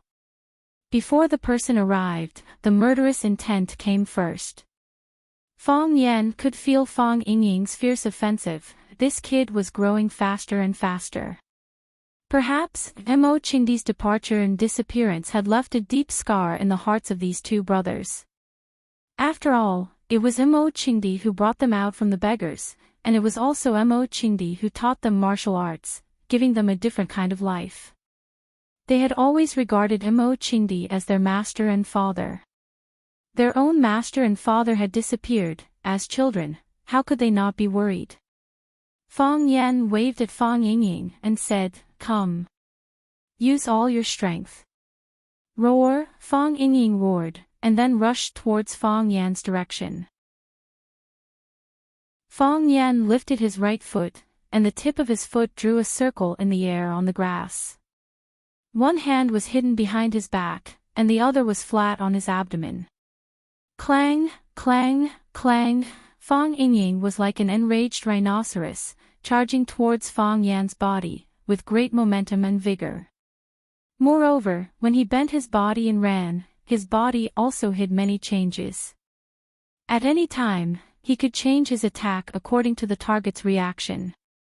Fang Yan's flat right hand suddenly blasted out, and grabbed the rhinoceros's vital horn, the top of Fang Yingying's head. The circle-drawing foot moved forward and blocked all of his attack routes. This was the move Qi-Ning used to block Fang Yingying. Fang Yan's arm pulled back, and then suddenly shook forward. Bang! Fang Yingying was like a ball, sent flying by Fang Yan's palm. Bang! Bang! Fang Yingying's body rolled all the way until he hit the corner of the backyard of the small courtyard. Fang Yingying rubbed his aching head, crying and shouting, I knew it would be like this, I knew it would be like this. Qi-Ning ran over to help Fang Yingying up from the ground, and helped him pat the dust and grass off his body. Fang Yan chuckled as he looked at Qi-Ning and Fang Yingxiong, asking, Do you understand now? Qi-Ning nodded, saying, I think I understand a bit. Fang Yingying wiped his tears, saying, I don't understand. I just knew that my body of over 100 pounds was going to fall apart. Fang Yan glanced at Fang Yingying, saying, Wait until you can no longer feel the pain in your body, then you will truly understand. If you put it like that, Fang Yingying was so angry that his liver was hurting, saying, How can I refute you? Fang Yan smiled, walking straight to the side to practice martial arts. He let Qi-Ning and Fang Yingying mumble to each other, not knowing what they were talking about. After Fang Yan finished practicing, he went back to his room to take a shower, changed into a set of dry clothes, and sat on the balcony to read a book. Today was Saturday, so he didn't have to go to school or work. Fang Yan could use this entire day to do things he liked. The sound of a car engine came from the entrance of the courtyard. Lu Chaoga's secretary, Meng Xiaoying, had come with a black van. Seeing her instructing the bodyguards to move boxes from the van to the courtyard, Fang Yan stood up, and couldn't help but ask, Meng Xiaoying, what are you moving? Gifts, Meng Xiaoying said. What gifts? Aren't you going home? Meng Xiaoying stood in the grass in the courtyard, looking up to talk to Fang Yan on the balcony on the second floor. Yes, what's wrong? Fang Yan instantly understood, looking at Meng Xiaoying and asking, these are gifts you want me to bring back? Yes, boss said you wanted to go home, so he gave me a shopping list, Meng Xiaoying said. Our secretarial team of more than 10 people worked for 2 days before they finished buying it. Mr. Fang, do you want to check it first? Fang Yan sighed softly, saying, no need. He sat back on the recliner, but he had already lost the mood to read.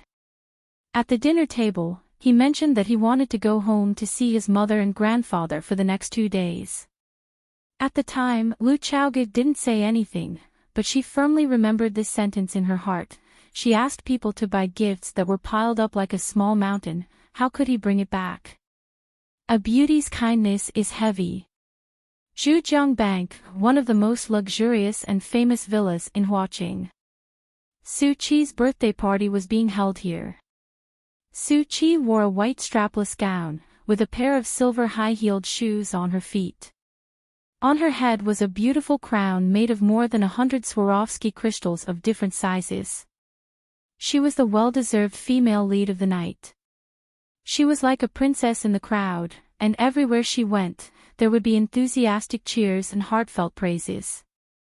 Su Qi, you look so beautiful tonight. Su Qi, you look like a princess. Su Qi, can we take a picture? Su Qi walked through the crowd of friends and relatives, chatting and smiling, satisfying everyone's various requests. When no one was paying attention, she quietly walked to the backyard, wanting to take a breath. This kind of occasion made people feel physically and mentally exhausted, but they couldn't show any trace of impatience. Everyone came for you, so what right do you have to be impatient? There's a heartbreaking sadness in your eyes, a man in a black suit said in a low voice as he walked out from a dark corner. Chapter 642. Su Qi turned around, looked at the man's smooth head, and said with a smile, Baldy, you're not suitable for this kind of fresh and clean path. The Baldy said helplessly, ugly people don't have a way to go. No path is suitable for them. You won't either. Su Qi patted his shoulder and comforted him, you can go the flirty route. You can't give others face, but you can give them warmth. There will always be a type that suits you. What is the flirty route? They are usually meticulous and considerate, able to take care of the family, and know how to cook. More importantly, they can understand and sympathize with other people's feelings, Su Qi explained. Baldy was so excited that he shouted, I am. I am. I have everything you said. I can cook, I take care of the family, I'm meticulous and considerate, and I can understand other people's feelings very well. When people reject me, I'm not angry at all, and I'll politely say it's okay. If I were a woman, I wouldn't like a man like me. So I'm the legendary flirty guy. I heard that girls nowadays like flirty guys. I'm not done yet. Su Qi interrupted Baldy and said, most of them are the slender and clean type. They dress comfortably and appropriately, and they won't appear too impetuous or exaggerated. They're like the sun, and they can give people a warm feeling. Baldy held his glass, turned around, and left. If I were to look like the sun, would I be afraid that there wouldn't be flowers and grass to nourish me? Hey, don't go, Su Chi shouted. Baldy turned around with a sad face and said, Missy, it's already very sad to look like this. Please don't discourage me. I didn't want to discourage you, Su Chi said with a smile. Then you still want me to be a flirty guy? Look at me, which girl will feel warm when they see me? At least they will feel safe, right? Who will find a safe man? Okay, let's change the topic. Su Chi smiled with her eyes squinted, and said, Is Mr. Fong really not coming? Look, Mr. Fong is such an insecure man, but so many people like him. But those girls who like unsafe men are praising me for looking safe. What kind of mentality do you have to say such things? Su Chi was speechless. Baldy glanced at Su Chi and sighed softly. Mr. Fong probably won't come, right? He seldom attends student gatherings. So that's how it is. Su Chi sighed. I thought I was different from others. Poochie, Baldy laughed. What are you laughing at? All the girls think that they're different from the others. Baldy, do you want to die? All right, don't be angry. I'll send you another message to see if Mr. Fong can come. Why don't you just call them? That won't do. Baldy straightforwardly refused. Mr. Fong lives with our headmaster Liu. If I call him and Headmaster Liu hears it, Headmaster Liu will ask who called. He said that Baldy invited me to a student's birthday party. Do you think I, as the head of security, can sit still? You're so useless. A head of security can make you so nervous. If you help me invite Mr. Fong, I'll find you a better job. How about it? No. Baldy waved his hand. I won't do a better job. I like being the head of security. Why? When I was a child, my family was poor, so I didn't have the opportunity to study. So, when I grew up, I especially liked to be with those cultured people, Baldy said with a serious face. His eyes had something that moved people. Seeing those children carrying school bags and skipping in front of me, I feel very happy. This kind of feeling, TSK, I can't buy it no matter how much money you give me. Su Chi looked at him and said, Baldy, you're really a good person. A very good person. Baldy drank the wine in his glass and said in a low voice, A lot of girls say that. Su Chi was amused by Baldy's words and said, Remember what you promised me. Don't worry. I'll send a message to Mr. Fong now, Baldy promised. But I can't guarantee that he will come out. Su Chi, someone in the room called Su Chi's name. Su Chi waved to the security trio of Baldy, Wang Chang, and Li Jun. She said, You three must eat and drink well, don't be polite with me, I'll go in for a while and come out soon. Baldy waved his hand and said, Go ahead, don't worry about us. Wang Chang and Li Jun were already red in the face and couldn't speak clearly. Who asked them to discover that the wine provided by the owner was all good wine that they had never seen before, heard of, or even understood?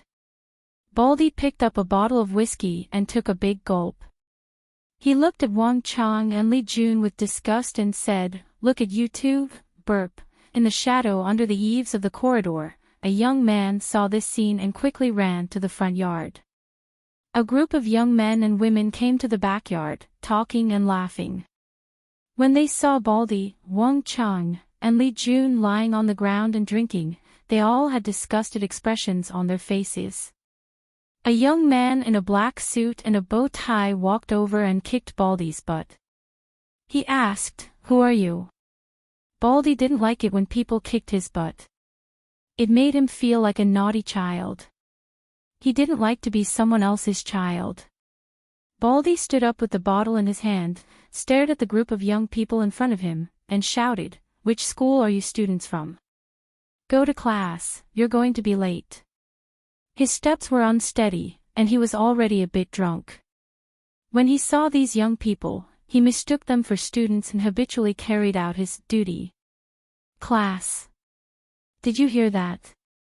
He's telling us to go to class. Ha ha ha, who is this guy? Is he a teacher from a school? Maybe, look at his hair, it's all gone. Being a teacher is really hard. These young people weren't afraid of Baldy's authority at all. They laughed and guessed Baldy's identity. The man with the bow tie looked at Baldy and asked, "Are you teachers from a school?" Teachers from Rosefinch Secondary. Of course. Baldy struggled to open his eyes and looked at the young man in front of him, and said, "No, then who are you?" The man with the bow tie looked at Baldy and asked. "We are Rosefinch Secondary Security," Baldy said with a proud face.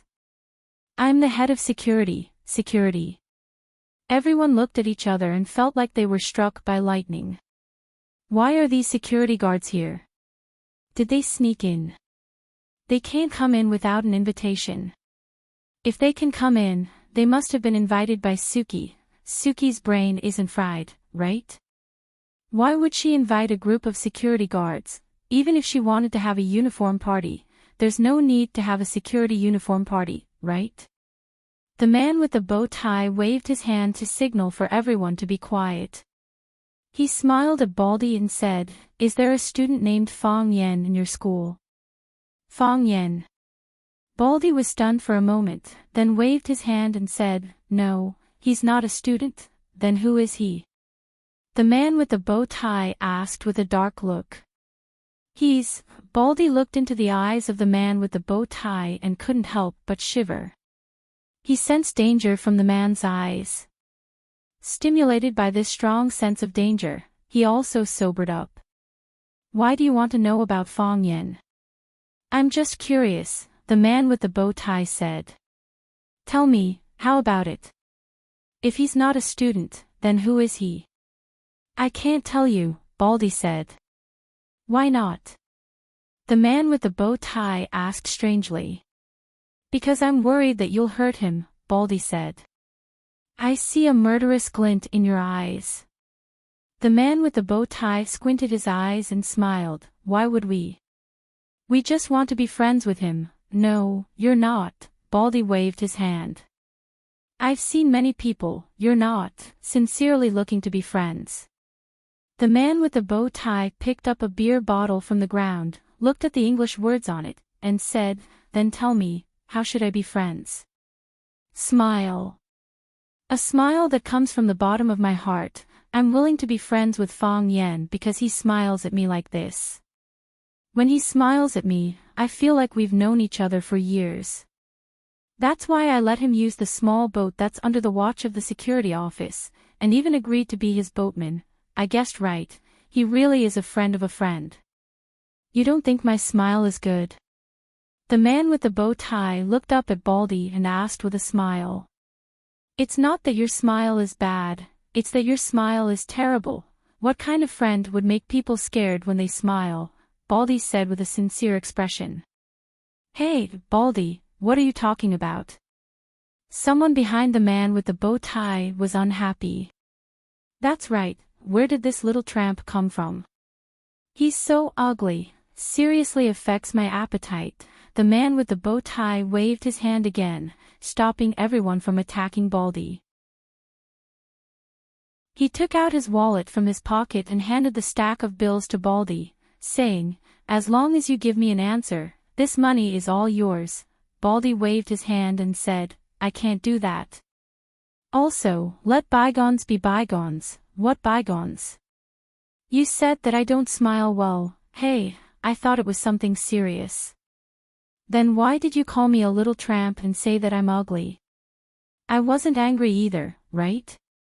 That's just lip service, you can't take it seriously. So you don't want to help me with this little favor? It's not that I don't want to help, it's that I can't. Fong Yen is my friend, my brother. How could I betray him? You really are ugly. The man with the bow tie looked at Baldy's drunken face and said. As he spoke, he raised the bottle in his hand and smashed it at Baldy's head. Crack, the bottle broke. Chapter 643. Southerners liked the view of the river. In their view, water represented gold. If they lived along the river, they would naturally make a fortune. The Pearl River side occupied the entrance of the Pearl River, and every inch of land was worth its weight in gold. Those who could live here were not simple people. I don't know if Baldy and the others came. If they found out that Su Chi was holding a birthday party here, they would probably be scared to the point of wetting their pants. Thinking of Baldy and the other's surprised expression, Fong Yen couldn't help but grin. With such a group of funny friends around him, his life was full of lively and joyful elements. Fong Yen handed the invitation to the security booth. After the security verified the authenticity of the invitation, he saluted the car respectfully and opened the door to let them pass. Driving in the middle of the spacious driveway of the villa community, Fong Yen was not surprised at all. He had long guessed that Su Chi's background was not simple, and the subsequent events had verified his guess again and again. According to the roadside signs, Fong Yen found Su Chi's home without a hitch. Her home was really too easy to find. Because the third house at the mouth of the river was where she lived. Therefore, the address on the invitation was written, Pearl Riverside 003 Building. Fong Yen parked the car in the spacious parking lot at the door and then walked toward the villa's small courtyard. Sir, please show me your invitation. The old butler at the door performed his duty dutifully. Okay. Fong Yen handed over the invitation in his hand. Mr. Fong, a surprised voice came over. Fong Yen looked up and saw Su Chi, who was wearing a white dress and a diamond crown on her head, quickly coming in his direction. The old butler bowed slightly to Fong Yen and said with a smile, "It seems that there is no need to verify it." Indeed. Fong Yen liked this polite and humorous little old man very much, so he said with a smile. Su Chi walked quickly to Fong Yen and said happily, "Mr. Fong, I have been worried that you would not come. If that was the case, I would be too disappointed. I was worried that the Birthday Star Guild would be disappointed, so I came," Fong Yen said with a smile. He handed over the gift box in his hand and said, "You look very beautiful today." "Thank you, Mr. Fong." Su Chi took the gift and said, "I've already said that you coming is the best gift I've ever received." Fong Yen made a shushing gesture and said, "Keep your voice down, or the other guests won't know if they should take out their gifts, understood?" Su Chi blinked and said to the housekeeper beside her, "Uncle Fu, don't tell anyone what I said. Otherwise, humph." "Miss, what were you talking about?" "I'm deaf, so I can't hear you," the butler said with a smile. The three of them laughed. Su Chi stepped forward and held on to Fong Yan's arm. She said, "Mr. Fong, let me introduce some friends to you." "Okay." Fong Yan nodded and said, "Are Baldy and the others here?" "Yes, they're drinking in the backyard." Su Chi said, "They're not used to the atmosphere in the front, so I let them enjoy the food and wine in the backyard. To be honest, I like the backyard too. It's quiet and comfortable there. Even the air in my lungs feels fresher." "Then I'll go to the backyard later," Fong Yen said. "But you're the birthday star today, so you're the focus of everyone's attention. You can't leave the guests and go to the backyard by yourself." Sigh, "I'm so pitiful." Seeing the little princess walk in with a man's arm, many people in the hall cast surprised looks at them. "Is that Su Chi's boyfriend? He looks quite handsome. The little princess of the Mei family has quite good taste. Is she an adult?" "Old Su, a hairy son-in-law, is here today, but isn't it a little too early for him to be here?" In the middle of the living room stood an elegant middle-aged man in a white shirt. He looked at Fong Yen and Su Chi, who were walking side by side intimately, and raised his eyebrows imperceptibly. A beautiful woman in a light red cheongsam stood beside him. Seeing the man's unhappy expression, she said in a sweet voice, "Old Su, you feel uncomfortable seeing your precious daughter being intimate with another man?" It said that daughters are their father's lovers in their previous lives. This is indeed true, nonsense.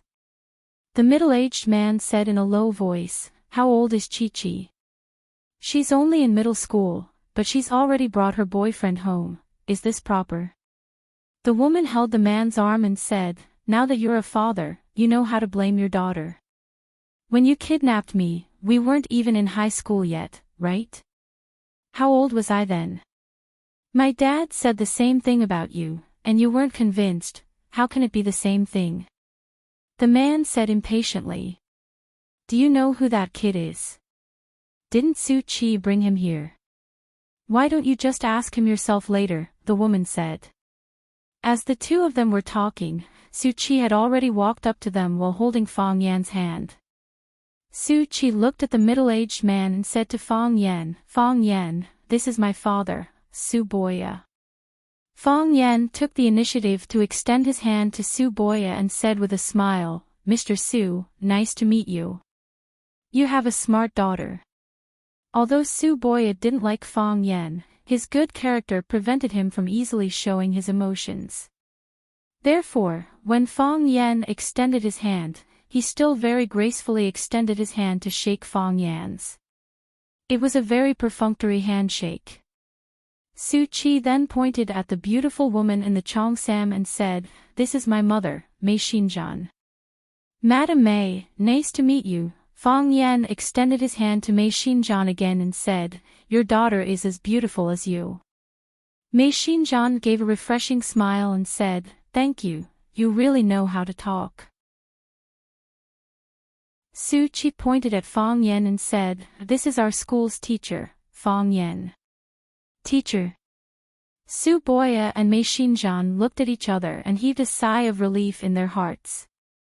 They knew that Rosefinch Secondary School rules were extremely strict. Teachers and students were definitely not allowed to fall in love. Su-Chi looked at her parents' expressions and asked with a smile, "You two seem to be very worried. Could it be that you think I'm bringing my boyfriend back to see you?" Su Boya glared at Su-Chi and said, "Su-Chi, don't joke with the teacher like this." Su Boya took the initiative to extend his hand to Fang Yan, and his attitude suddenly became much more amiable and warm. He said with a beaming face, "Mr. Fang, welcome to Su-Chi's birthday party." Fortunately, Su-Chi is a sensible child and knows to invite the teacher. Otherwise, it would be a dereliction of our duty as parents. Fang Yan shook hands with Su Boya again and said, "Mr. Su, you're treating me like an outsider. I'm also very happy to be able to attend Su-Chi's birthday party." Mei Xinjian looked at his daughter thoughtfully and said, "Su-Chi, you have to take care of Mr. Fang. Don't be impolite." "Mom, don't worry. I definitely won't let Mr. Fang be thirsty or hungry," Su-Chi said with a smile. She once again extended her hand to hold Fang Yan's arm. Fang Yan felt a little uncomfortable and wanted to avoid it, but he was worried that he would hurt her pride in front of Su-Chi's parents. "Su-Chi, let's not," Fang Yan said in a low voice. "How about this? You're my teacher and my elder. This is a very normal etiquette, Mr. Fang. You aren't thinking the wrong thing, are you?" Su-Chi's gentle voice spoke into Fang Yan's ear. Fang Yan tried to avoid it once, but after failing, he didn't try again. Wouldn't it be more suspicious if he made too big of a move in front of Su-Chi's parents? Looking at Fang Yan and Su-Chi's departing figures, Su Boya said with a smile, "It was a false alarm. So it's Su-Chi's teacher." Su-Chi looks gentle on the surface, but she's proud and aloof. She usually wouldn't take the initiative to bring strangers home. Today, she took the initiative to invite Mr. Fang to her birthday party, which proves that this Mr. Fang is very capable. I'm afraid it's not just a teacher-student relationship, right? Mei Xinjian sized up Fang Yan's back with a sharp gaze and said, "When did you ever see your daughter take the initiative to hold another man's arm? Other than you?"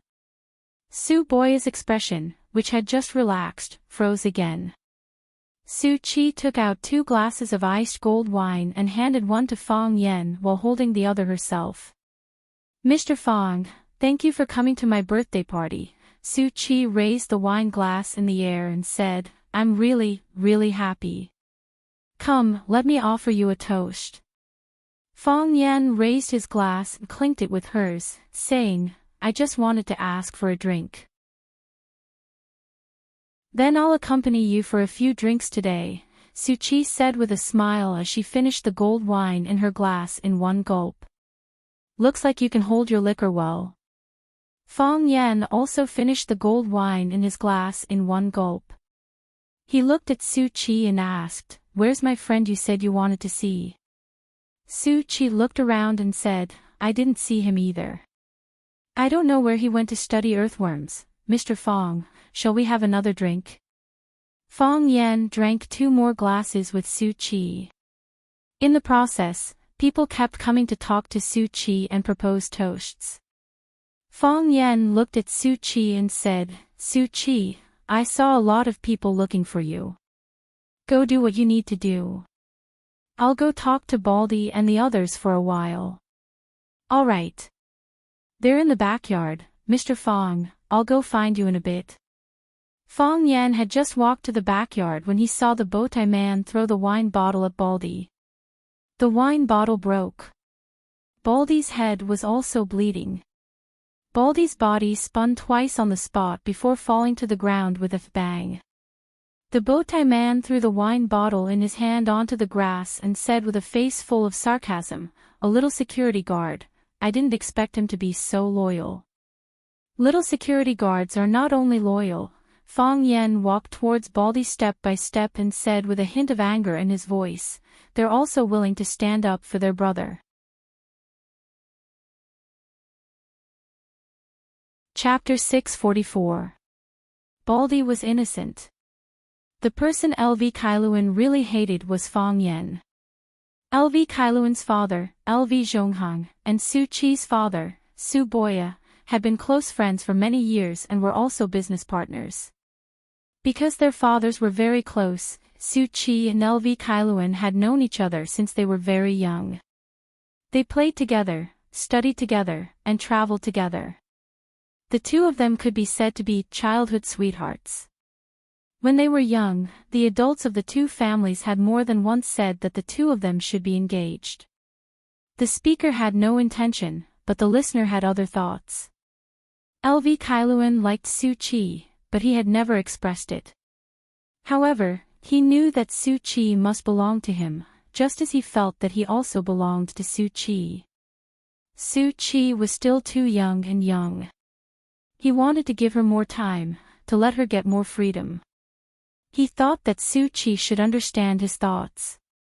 When she was tired of playing and had enough, she would return to his embrace. At that time, everything would be logical, and they would naturally walk into the palace of marriage hand in hand. They would love each other for a lifetime and become the only one for each other. LV Kailuan imagined their future to be extremely beautiful. He felt that he was a very open-minded and magnanimous man.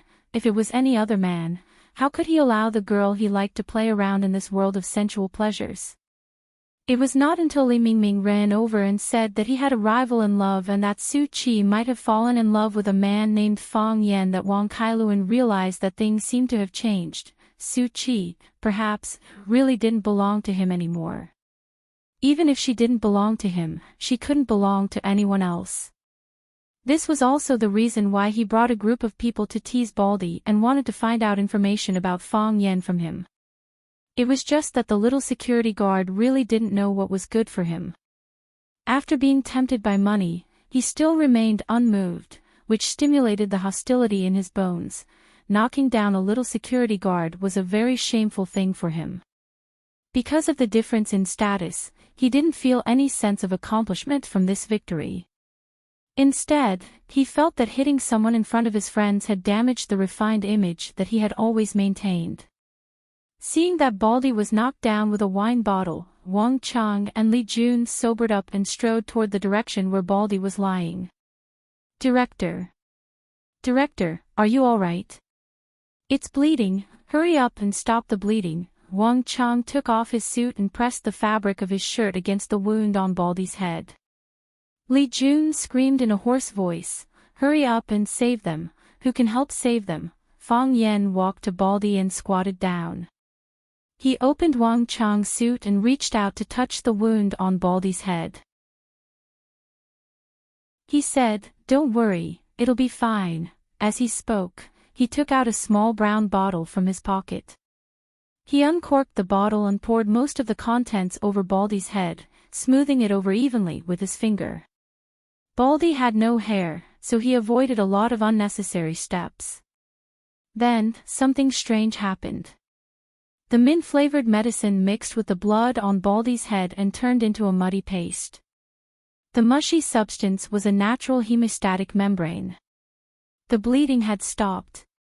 Fang Yan picked up Wang Chang's suit and wiped the blood on his hands.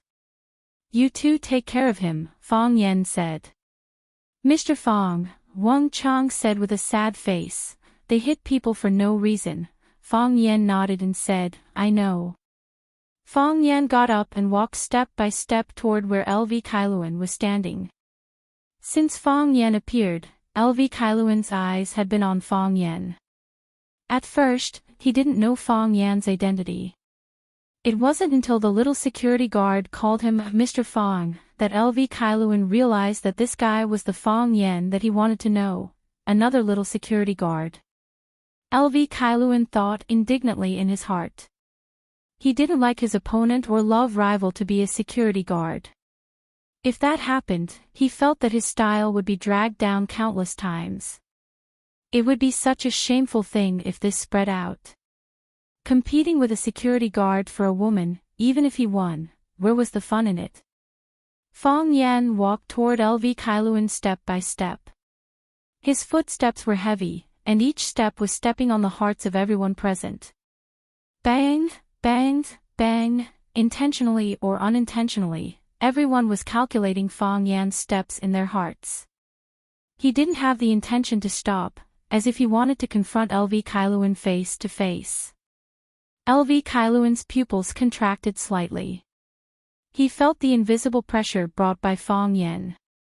He felt that each step was like knocking on his heart, his body was slightly trembling, and his calves were inadvertently shaking. He wanted to retreat, he wanted to run away. However, he couldn't do that. He was LV Kailuan, a high and mighty young master. He couldn't be scared away by a little security guard. Close. Infinitely close. Fang Yan walked in front of LV Kailuan. His eyes looked at LV Kailuan's eyes, and his chin was about to touch LV Kailuan's nose. As long as he pouted, it was possible for him to kiss LV Kailuan's hair. Because of his height advantage, he looked very aggressive. Fang Yan could hear LV Kailuan's rapid breathing, and he could feel his fierce heartbeat. He knew that he was afraid, and he knew his emotions well. "You?" LV Kailuan opened his mouth to say something harsh, but found that he didn't have that kind of courage at all. He didn't know why, but his pride, his self-esteem, and the arrogance and hostility in his heart all disappeared in front of this man. He knew that Fang Yan and Baldy, who was knocked down by him with a bottle, were companions, teachers, or security guards. He wouldn't care about such identities. However, he was afraid of him. LV Kailuan swallowed his saliva and said with a trembling voice, "What do you want to do?" "Do what you just did to my friend," Fang Yan said. LV Kailuan turned and ran. He didn't want to be hit in the head by the bottle. He didn't know why, but when this man said these threatening words in front of him, he believed that he could do it. Fang Yan didn't chase after him, but with a flick of his foot, an empty bottle flew into the air. When the wine bottle fell to a certain height, Fang Yan leaped up and kicked out with his leg. Bang! Fang Yan was like a superb football player, and the bottle became the football that the player kicked out. Without any suspense, the football hit the target, LV Kailuan's head. Crack! The bottle made a crisp cracking sound. LV Kailuan's body rushed forward a few steps, and then fell to the ground with a plop. Ah! A girl's scream was heard. Someone come, murder, murder, security, security. Su Kailuan was injured. Hearing the crying outside, the people in the villa were alarmed, and one by one, they all ran out. A middle-aged woman in a black dress saw LV Kailuan lying on the ground, and with a scream, she rushed toward LV Kailuan with large strides. Kailuan, Kailuan, what's wrong with you? Heavens, there's blood. As the host of today's banquet, Su Boya hurriedly gave an order when he saw an injured person appear in the courtyard. He said, quickly send Kailuan to the hospital, there's a private hospital nearby. A few bodyguards in black rushed over, nimbly lifted LV Kailuan, and ran outside. The middle-aged woman grabbed Su Boya's arm and said, Su Boya, you have to give me an explanation. After saying that, she ran outside with her son, who was being carried away. Without waiting for Su Boya to ask, someone explained the situation to him. Uncle, he was the one who injured Brother Kailuan. He threw a bottle at Brother Kailuan's head. The slightly plump Lu Zhonghang stared at Fang Yen with an unfriendly gaze, and said, Boya, is this also your guest? Su Boya knew that his old friend was on the verge of exploding, and said, Zhonghang, don't be angry. Let's first clarify the situation. How exactly can we clarify the situation? Lu Zhonghang said bluntly, they've already said it very clearly. This wretched tramp injured Kailuan, and he used a bottle to smash Kailuan's head. Look at the bottle dregs on the ground, even the bottle was smashed by him. How ruthless must he be? Su Boya was also very angry that something like this had happened. However, this was a teacher brought by his daughter, so he had to at least maintain the appropriate etiquette. Su Boya looked at Fang Yen and said, Mr. Fang, what's going on? Did you really use a beer bottle to injure someone? Fang Yen nodded and said, yes. That person just now, his name is Lu Kailuan. I was indeed the one who injured him. Mr. Fang, no matter how good Su Boya's temper was, he couldn't hold it in anymore. How could you injure someone? You're a teacher. Do you understand the meaning of being a teacher? I understand, Fang Yen said. But I also hope that you can understand the meaning of another phrase, equality of all living things.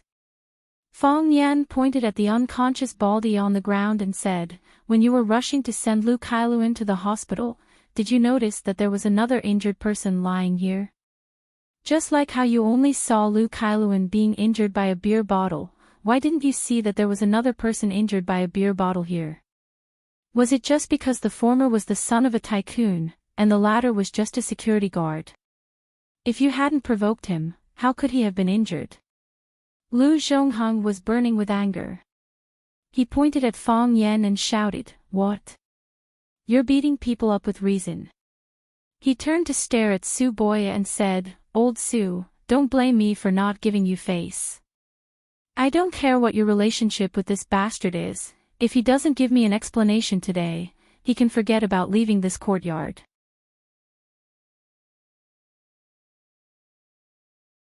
Chapter 645. In the eyes of parents, their own children were always the best. LV Zhonghang was certain that Lu Kailuan was the one being bullied. He was knocked down by those vulgar security guards using some dirty tricks. His son had received a high-quality education and had gone through strict aristocratic etiquette training. How high could the quality of a security guard be? Beating someone up without saying a word, wasn't that something they would do? His own son being knocked out with a wine bottle was something unbearable to LV Zhonghang. Who wouldn't have a temper when they were rich and had a good background? Thus, after LV Zhonghang threatened Su Boya not to lend a hand, he shouted loudly, Men, beat this brat up until even his own mother can't recognize him. Pay him back double for how he treated Karen. Clang clang clang, two burly men dressed in black walked out from the crowd and strode in the direction of Fang Yen. Tonight's birthday girl, Su Qi, was in the inner room dealing with the praises of a few elders. When she heard the screams outside, she quickly ran out. When she came out, she happened to see LV Zhonghang instructing the bodyguards to teach Fang Yan a lesson. Uncle LV, Su Qi lifted her skirt and quickly ran in front of Fang Yan. She used her frail body to shield Fang Yan and looked at LV Zhonghang with a pleading expression, saying, "Uncle LV, is there a misunderstanding? He's my teacher, how could you let someone hit him?" LV Zhonghang's expression was slightly kinder when he faced Su Qi because he knew that her father was Su Boya, but her mother was Mei Xinjian. His voice was still filled with anger as he said, "Teacher. Just because a teacher is a teacher, he can casually hit someone. Even if a teacher hits someone in school, it's considered corporal punishment. I can sue him. If a teacher hits someone outside the school, he's a hooligan, a wretched scoundrel. He even dared to hit someone with a wine bottle. Which school's teacher would dare to do such a thing? What kind of teacher is such a person? He's nothing more than a bandit." Su Qi turned around to look at Fang Yan and said, "Uncle Lu, Mr. Fang wouldn't hit someone for no reason, right?" In between, "Su Qi, what do you mean?" LV Zhonghang's anger flared up again. He wouldn't hit someone for no reason. In other words, Karen deserved to be beaten up. Does he deserve to be smashed in the head with a wine bottle? Uncle Lu, that's not what I meant. I just hope that everyone can calm down and analyze the truth together. In the face of LV Zhonghang's aggressive attack, Su Qi was still calm. He looked at LV Zhonghang with spirited eyes and said with a sincere expression. Seeing his beloved daughter speak up for Fang Yan, Su Boya had no choice but to step forward to calm things down. He looked at LV Zhonghang and said, "Old LV, don't be rash. Why don't you just listen to the person in question? We're not people who can't tell right from wrong. Just be quiet. You want to talk about it. Old Su, it's easy for you to say. My son was beaten until he fainted. What else can he say? What can he say? The person in question is still fine, but I won't listen to what he has to say." Su Boya pointed at the young people in the courtyard and said, "Aren't they standing together with Karen? Why don't we just listen to what they have to say?" Su Boya turned around and swept a glance at the young people. He said, "You must tell the truth. Don't be biased or hide anything." Su Qi turned to look at Fang Yan and said, "Mr. Fang, tell us the situation first." Fang Yan nodded and pointed at Baldy, who was lying on the ground. He said, "When I came, I saw Karen use a wine bottle to smash my friend to the ground. So, I used the same method to knock him to the ground. Those who humiliate others will be humiliated by others. Those who hit others should naturally be beaten back. You bastard." What LV Zhonghang couldn't stand the most was Fang Yan acting high and mighty, as if he was in the right and was trying to reason with him. Su Boya stared at a weak-looking young man and shouted, "Su Li, why did Karen hit someone with a wine bottle?" "Because." Su Li carefully glanced at the young people around him. He didn't dare to answer his uncle's question. "Su Li, tell the truth. Don't let others influence you," Su Boya shouted sternly. "Because Karen was jealous," Su Li said softly. Karen heard that Su Qi had a good relationship with a guy with the surname Fang, so she ran over to ask the bodyguard who the person with the surname Fang was. The bodyguard refused to say, so Karen, Su Qi looked at Baldy guiltily. She didn't expect that the matter had started because of her. She knew how Karen felt about her, and she had always treated Karen as a very good friend because they had grown up together. However, that was all. How could friendship replace love? Someone must have overheard the conversation between her and Baldy in the backyard, and then Lu Kailuan came to cause trouble for Baldy. Lu Kailuan knocked Baldy down with a wine bottle, and teacher Fang Yan knocked Lu Kailuan down with a wine bottle. So Karen used a wine bottle to smash someone's head in a fit of rage? Su Boya asked coldly. Yes.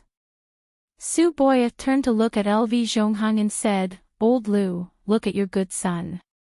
Children can't be spoiled. Karen was the one who attacked first, so she was in the wrong first. Old Su, are you kidding me? It was my son who was injured. How can the life of a small security guard be compared to my son's life? Su Boya frowned slightly and said, Old Su, what you said is very wrong. Just now, Mr. Fong said that all living beings are equal. Whether it was Karen or the injured security guard, they were raised by their parents. Compared to their parents and relatives, they were all living beings.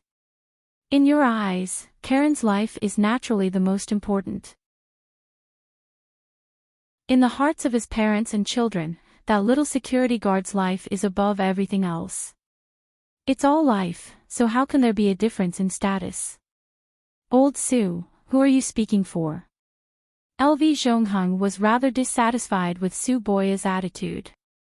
I'm not helping anyone. I'm reasoning with you, Su Boya said. Old Lu, we've known each other for many years. You should know my character. I think you were too rash in this matter. This matter is clearly Karen's fault. If you let someone beat up Mr. Fong, that would be adding to your mistake. Then my son was beaten up for nothing. Su Boya pointed at Baldy, who was in Wang Chang's arms, and said, What about him? What did he do wrong? He was beaten up by Karen to this state. At the end of the day, this matter is Karen's fault. Zhonghang, you are Karen's elder. You should stand up and take responsibility for this matter for Karen. Don't let others laugh at us for not being broad-minded, and even more so, don't let others insult us for using our power to bully others. Fong Yen stared at Su Boya with a burning gaze. At this moment, he had a whole new level of respect for this man. To be able to choose justice in the face of friendship and justice, how rare was such a person? What a joke. My son was beaten up. As his father, not only did I not get justice for him, but I also have to apologize to the person who beat him up. LV Zhonghang clearly found it hard to accept Su Boya's solution. He stared fiercely at Fong Yen and said, Why don't I let someone beat him up first before apologizing to him? LV Zhonghang, Su Boya is doing this for your own good.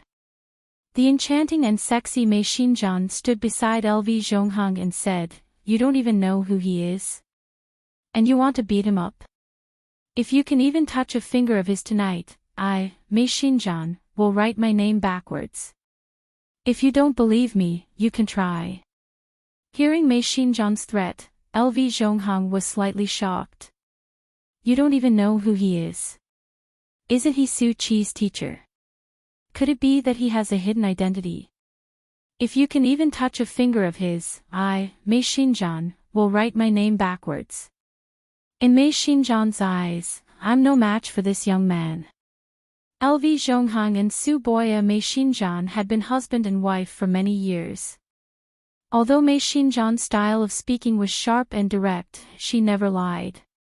Even she could not help but give him such an obvious reminder. Did that mean that he was indeed no match for that young man? LV Zhonghang's expression was gloomy. After hesitating for a long time, he sighed deeply and said, I didn't expect Karen to do such a thing. I, LV Zhonghang, did not teach my son well. LV Zhonghang walked in front of Baldy and said to Wang Chang, Quickly send him to the hospital for treatment. I'll bear all the expenses. I'll send my secretary with you to make some arrangements. When he wakes up, I'll visit him at the hospital and discuss the matter of compensation with him. What do you think of this? Wang Chang looked at Fong Yen. He could not make the decision for such a big matter. Fong Yen nodded. He looked at LV Zhonghang and said, Mr. LV, you're a role model for us. I'll agree on behalf of my friend. LV Zhonghang did not like Fong Yen, the culprit who injured his son. He had no interest in talking to him. After giving some instructions to the secretary beside him, the secretary, Wang Chang, and Li Jun carried Baldy outside to send him to the hospital for examination and treatment. After sending the patient away, LV Zhonghang turned and walked outside. Su Boya shouted, "Old LV, old LV." LV Zhonghang did not turn his head and said, "Old Su, I'll come drink with you another day." Su Boya sighed softly. He glanced at his daughter, Su Qi, and said, "Take good care of Mr. Fang." "Good job, Dad." Su Qi gave her father a thumbs up. In her heart, her father was the most just and great man in the world. Silly girl. Su Boya shook his head with a bitter smile. He held his wife, Mei Xinjian's hand and prepared to return to the house. Boring. It's really boring. A lazy voice came over. Everyone looked over and saw a handsome and flawless man walking toward the crowd under the moonlight. Countless people exclaimed in surprise.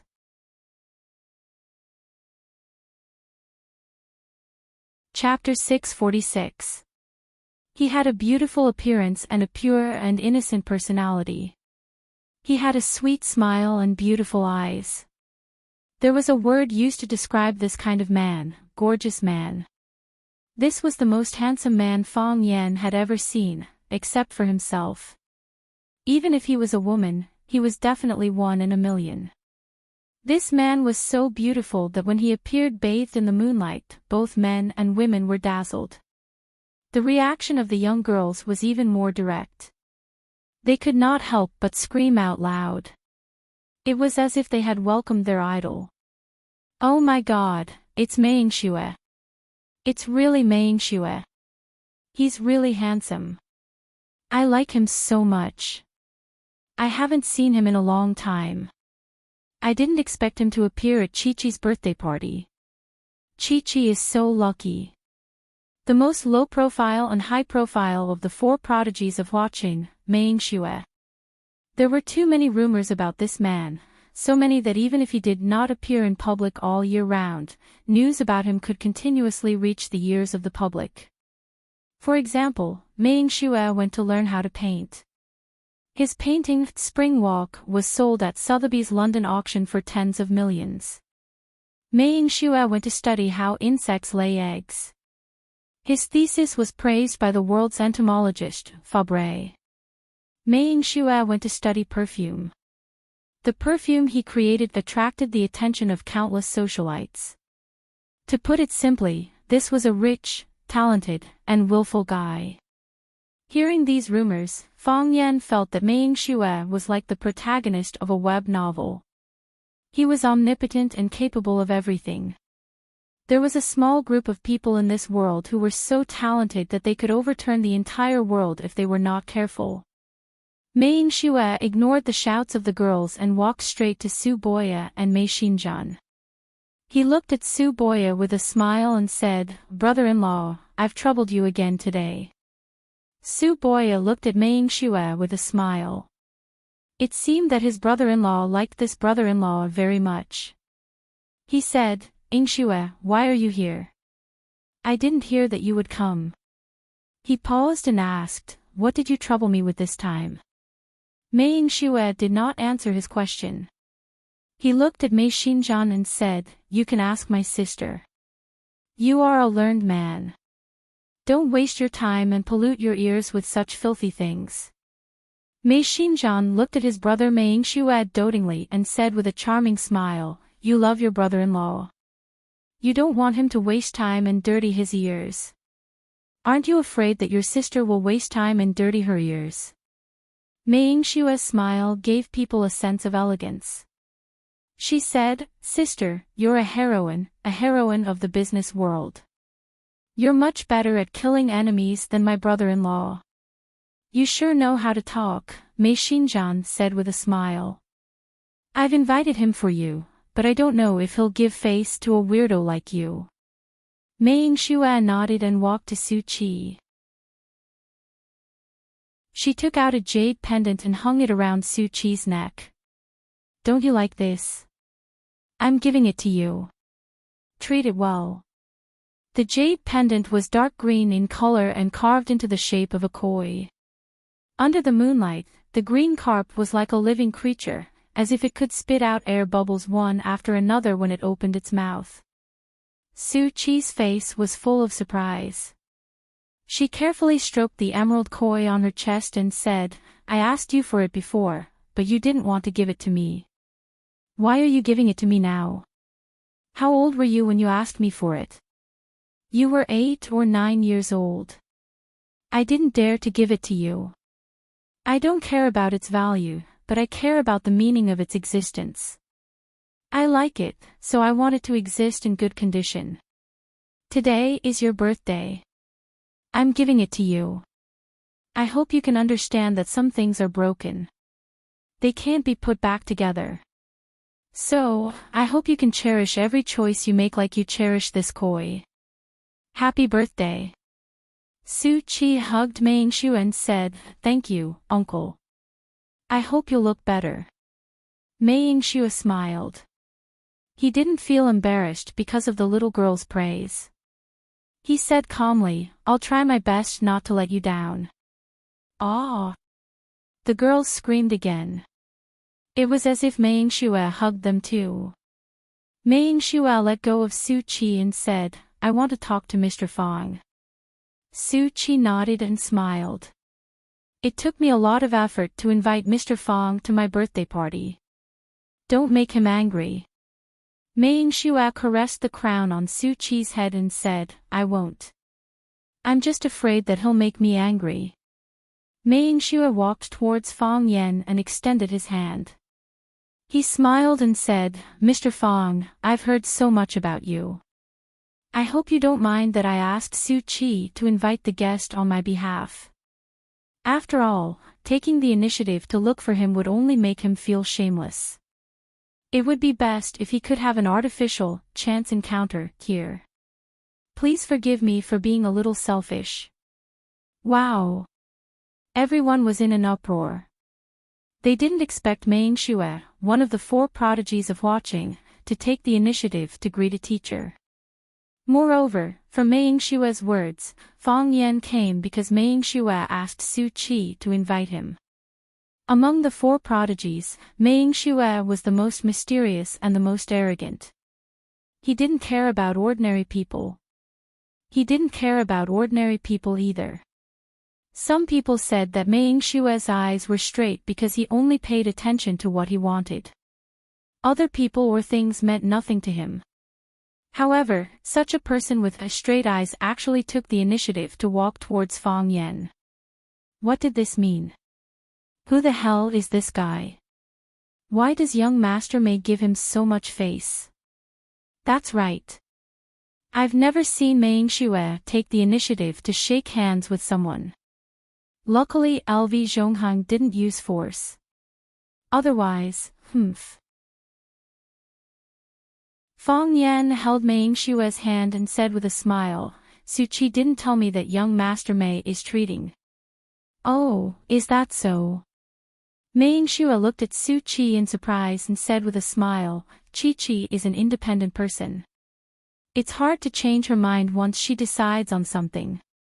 She always thinks that socializing is a very boring thing.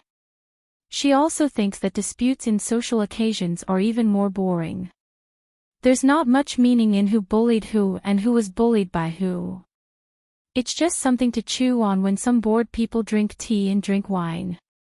Because the painting in my hand was lacking the final stroke, I came a little late. I saw the end of the farce just now. Mr. Fong must feel that it's very boring, right? It's quite boring. Fong Yen nodded. He heard that Meingshu's catchphrase was boring. It was said that in his eyes, there wasn't much that was interesting in this world. But, I had to do it. What a good, had to do it. Meingshu laughed heartily. It had to be said that this guy was really good looking when he laughed. Even a 100% straight man like Fong Yen wanted to look at him a few more times. The eyes of the women and young girls at the scene lit up. Some people even took out their phones to take pictures of him. This was really a world that valued appearance. Some people were born with the halo of a star. During the Wei and Jin dynasties, Wei Jie, a handsome man from the Western Jin dynasty, was surrounded by people everywhere because of his outstanding appearance. In the end, he died of illness due to the psychological pressure. At that time, people said that he was stared to death. Fang Yan only hoped that the killing of Wei Jie would not happen again. "It's just like how I don't like to see you, but I have to do it," Mei Yingxue said. "I'm curious." Su Qi didn't mention the identity of the person who invited her. Why would Mr. Fang give her face? "Originally, I refused," Fang Yan said. "But I thought, what if I get an unexpected reward? Then, you think this trip will be worthwhile?" "Whether it's worthwhile or not depends on young Master Mei's sincerity," Fang Yan said with a smile. The corners of his lips curled up slightly. He wanted to smile prettier than Mei Yingxue. However, his efforts were in vain, no one was looking at him. Those people kept staring at Mei Yingxue, pointing at him and pressing the shutter button on their phones to take pictures. It was as if Fang Yan was invisible. Am I no longer an idol? A terrifying thought surfaced in Fang Yan's mind. Mei Yingxue looked around and said, "How about we find a quiet place to have a drink?" "A guest will do as the host pleases," Fang Yan said. Hearing that Mei Yingxue wanted to talk to Fang Yan in private, Su Boya took the initiative to greet them. He said, "Let's go, everyone. Let's go inside and drink some tea. We still have to cut the cake later."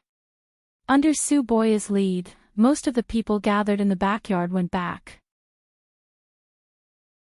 Although the young women were unwilling, they were too embarrassed to stay there and be lightbulbs, so they reluctantly followed them into the house. Su Qi looked at Fang Yan worriedly and said, "Mr. Fang, I'll come find you later." Fang Yan nodded and said with a smile, "Don't worry, it'll be fine." Mei Yingxue looked at Su Qi with a smile and said, "Don't worry. I can't beat him." "Uncle, you're so annoying," Su Qi said coquettishly and ran inside with a red face. Mei Yingxue looked at Su Qi's receding figure and said, "Don't you feel that these little girls' relationships are meaningless?" "How do you know?" "I've experienced too much," Mei Yingxue said calmly.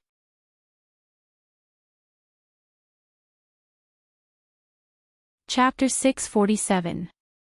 "I've been through too much," Mei Yingxue said. His expression was calm, his voice was calm, and he didn't sound like he was showing off. He was just stating a fact that made people want to beat him up. Of course, Fang Yan wouldn't do that. Because what Mei Yingxue said was exactly what he was thinking. Fang Yan had been through too much.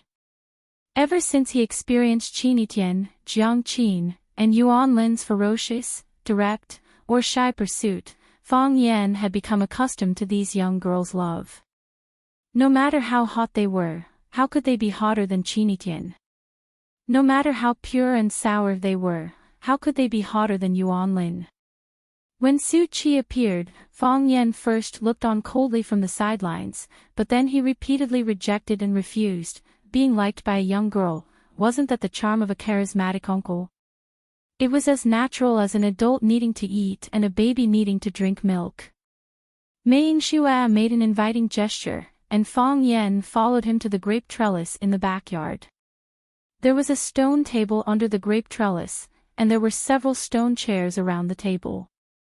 Mei Yingxue took out a silk handkerchief from his pocket and carefully wiped the surface of one of the stone chairs. When he was about to sit on it, Fang Yan snatched it from him and said with a smile, "Thank you.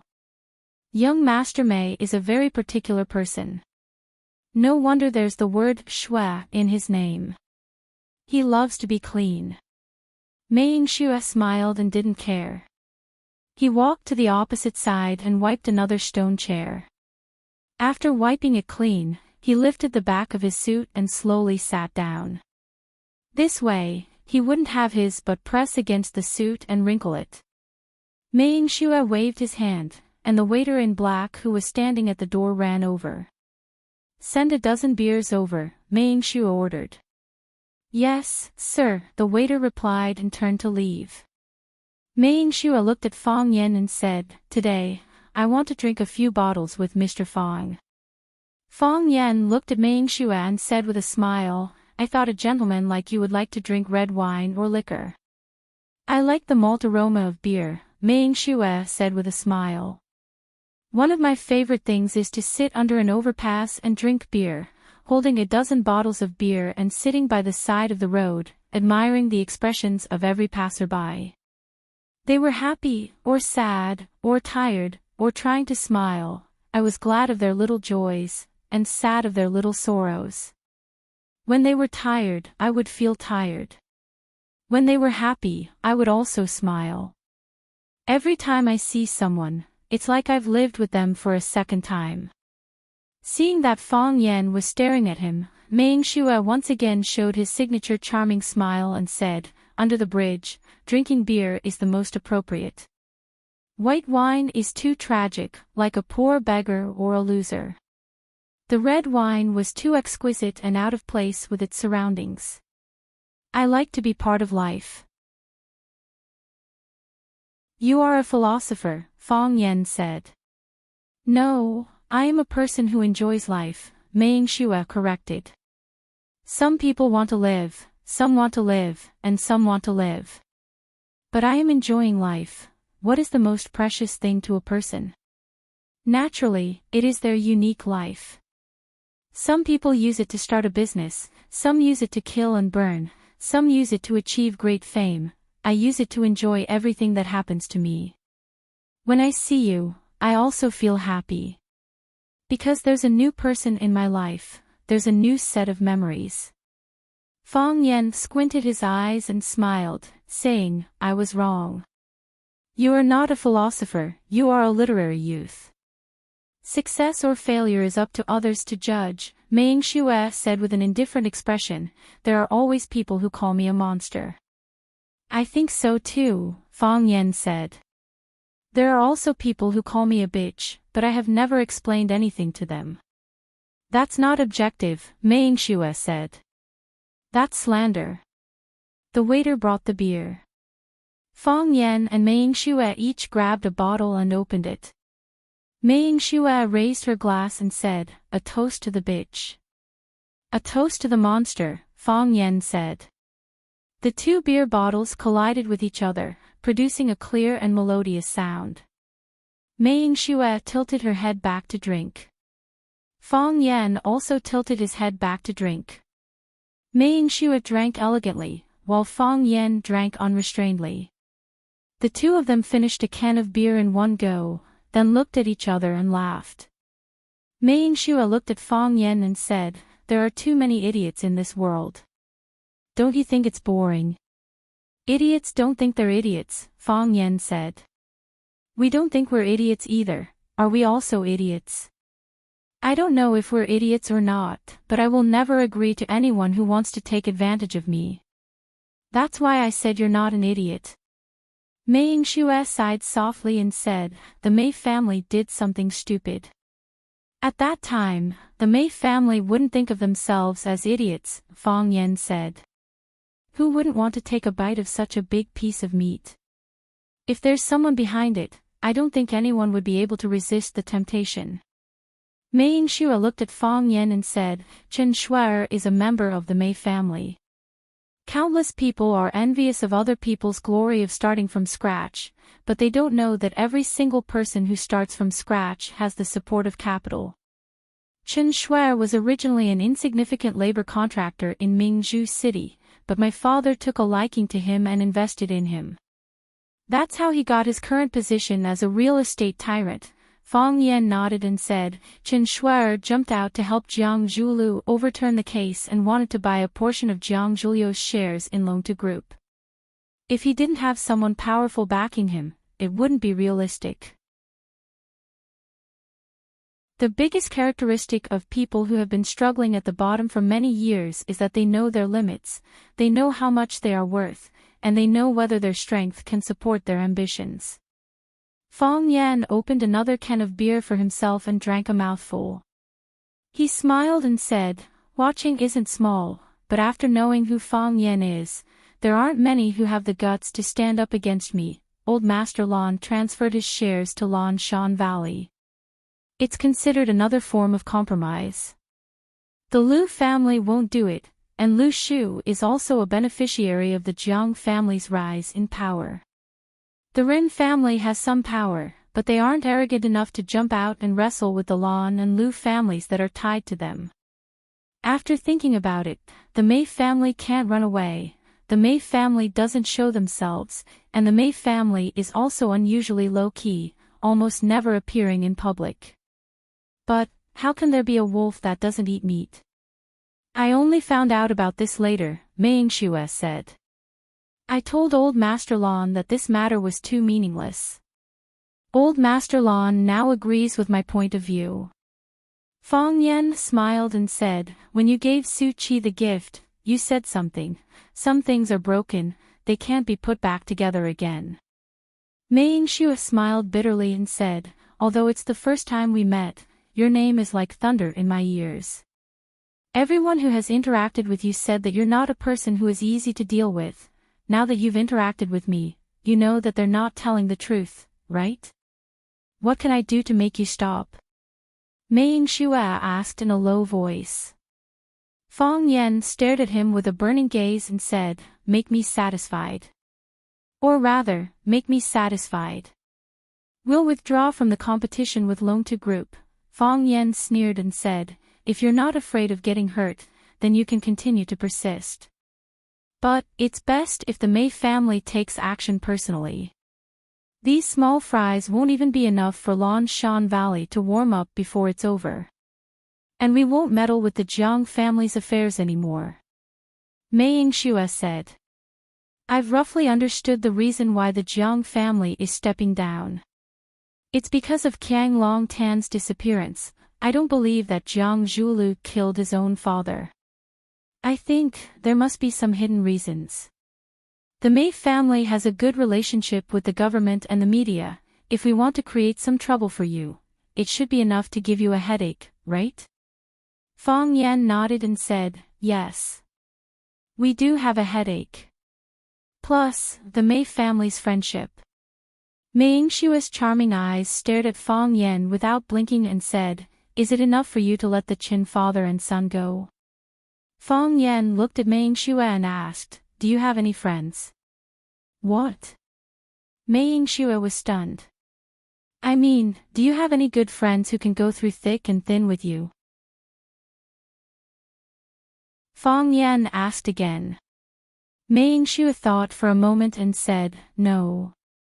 I do, Fong Yan said. And I have quite a few.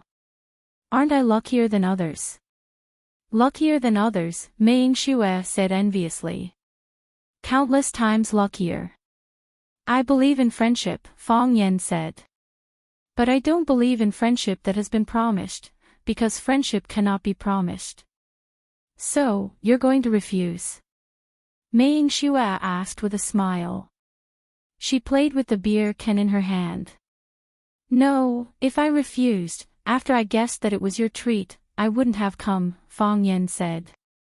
Mei Yingxue's body leaned back, and after thinking for a while, she sighed softly and said, to be honest, I really don't want you to name your price, because I know that you will definitely cut a vital part. But I also know that I have no choice but to let you name your price. For Grandpa to send me out to do this kind of thing is really boring. So, are you ready? Fong Yan asked. Tell me your price, Mei Yingxue said. I hope it's within the range that we can accept. Otherwise, the Mei family won't hesitate to go to war with you. This is what my grandpa said, I'm just passing on his words. Fong Yan nodded and said, Grandpa Mei has always been a respected elder. Since he said this, I have to give him face. My price isn't too high. How about half of Tiandu Real Estate's shares?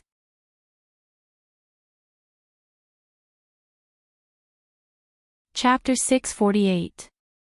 That's impossible. Mei Yingxue almost jumped up when she heard Fang Yan's unreasonable demands. Half of Tiandu Group's shares? How could he make such a harsh demand? He even said that Elder Mei was a respected elder and he had to give face to him. If he didn't give face to the elder, was he going to take the entire Tiandu real estate?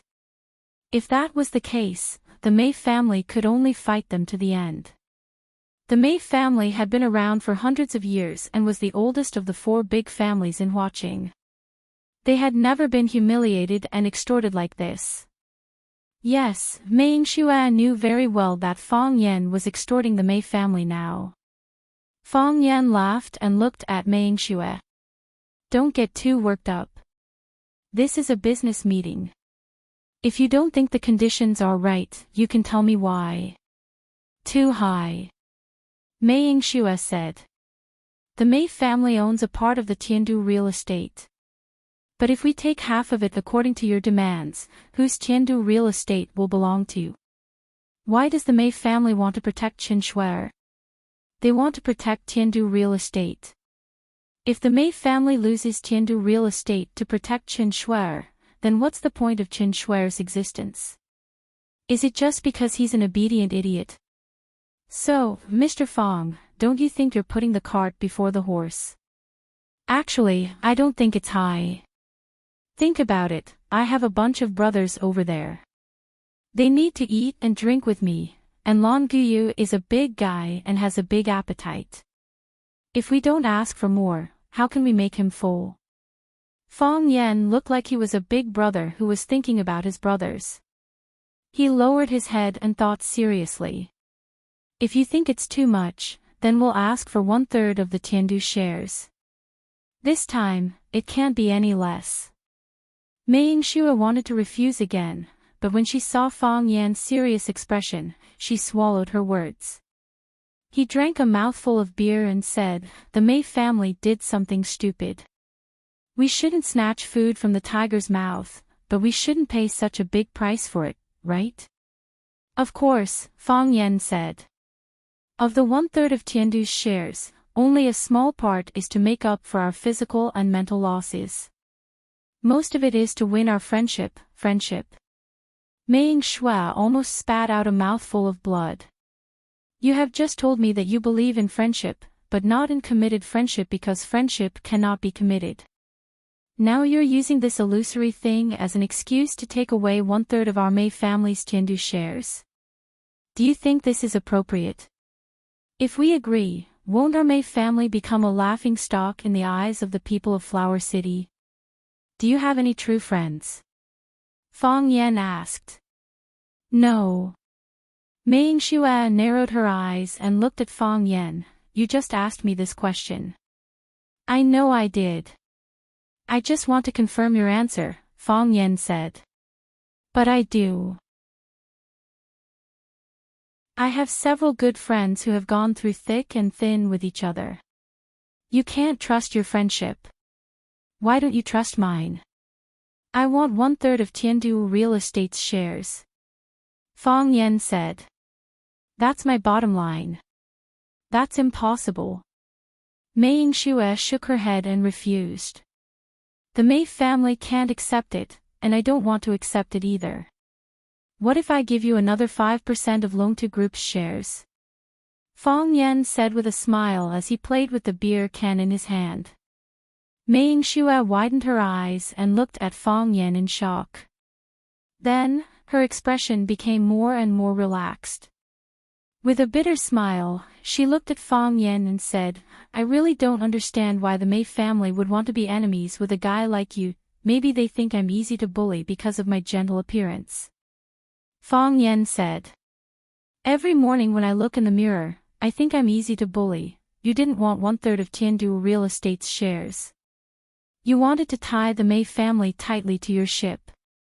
Mei Yingxue sighed softly and said, even if the Mei family agreed to your terms under pressure, it also pushed the Mei family to the opposite side.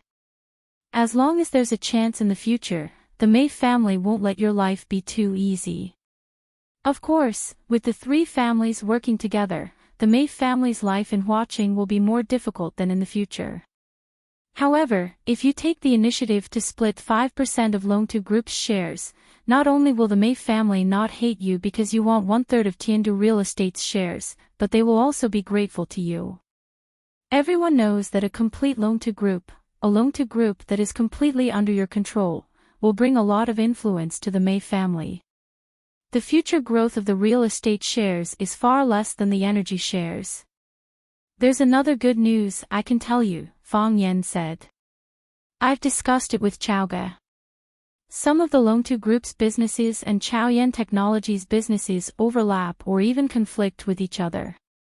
Of course, because of some historical factors, both parties were in a competitive relationship at that time, so it's understandable that there are conflicts and contradictions. When I get a complete Longtu Group, I might consider merging Longtu Group into Chaoyan Technology and let it become a subsidiary of Chaoyan Technology that specializes in energy research, while Chaoyan Technology will expand into the field of high-tech products. Mei Yingshue's eyes lit up. She said, at that time, Longtu Group will rise to the sky in a single bound. With the help of Longtu Group, Chaoyan Technology will also become the most powerful high-tech company and energy company in Huaxia. No, its journey will be the whole world, the sea of stars. Now, are you interested? Fang Yan asked with a smile. Mei Yingxue raised the beer can in his hand and said, Mr. Fang, I didn't expect this result. This is much better than I expected. The rumors are true, you're not a person to get along with. However, you're also one of the smartest people in the world. Dealing with smart people has made me a little interested in things like business. In the past, I felt that this kind of scheming for small profits was really boring. Fang Yan raised his beer can and clinked it with him. He said with a smile, maybe it's because you're quite handsome. I don't know why, but I have a strong feeling in my heart that I don't want to hurt you no matter what. Mei Yingxue was surprised and asked in a low voice, You're not, I'm not. Mei Yingxue was obviously relieved and said, I'm not either. Fang Yan threw away the empty can in his hand and said with a smile, the negotiation time is over. I think you need to make a report to Old Man Mei. I'll take my leave first. Tell Old Man Mei that I've always admired him. Shanghai Cobra, one-hit kill, I've heard his story many times. I'll definitely pass on your greetings. Mei Yingxue said with a smile. Fang Yan patted his butt, turned around and walked back into the house.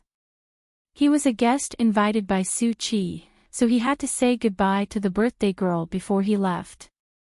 When Fang Yan entered the house again, everyone's eyes were on him. Now, no one could look down on him or ignore him.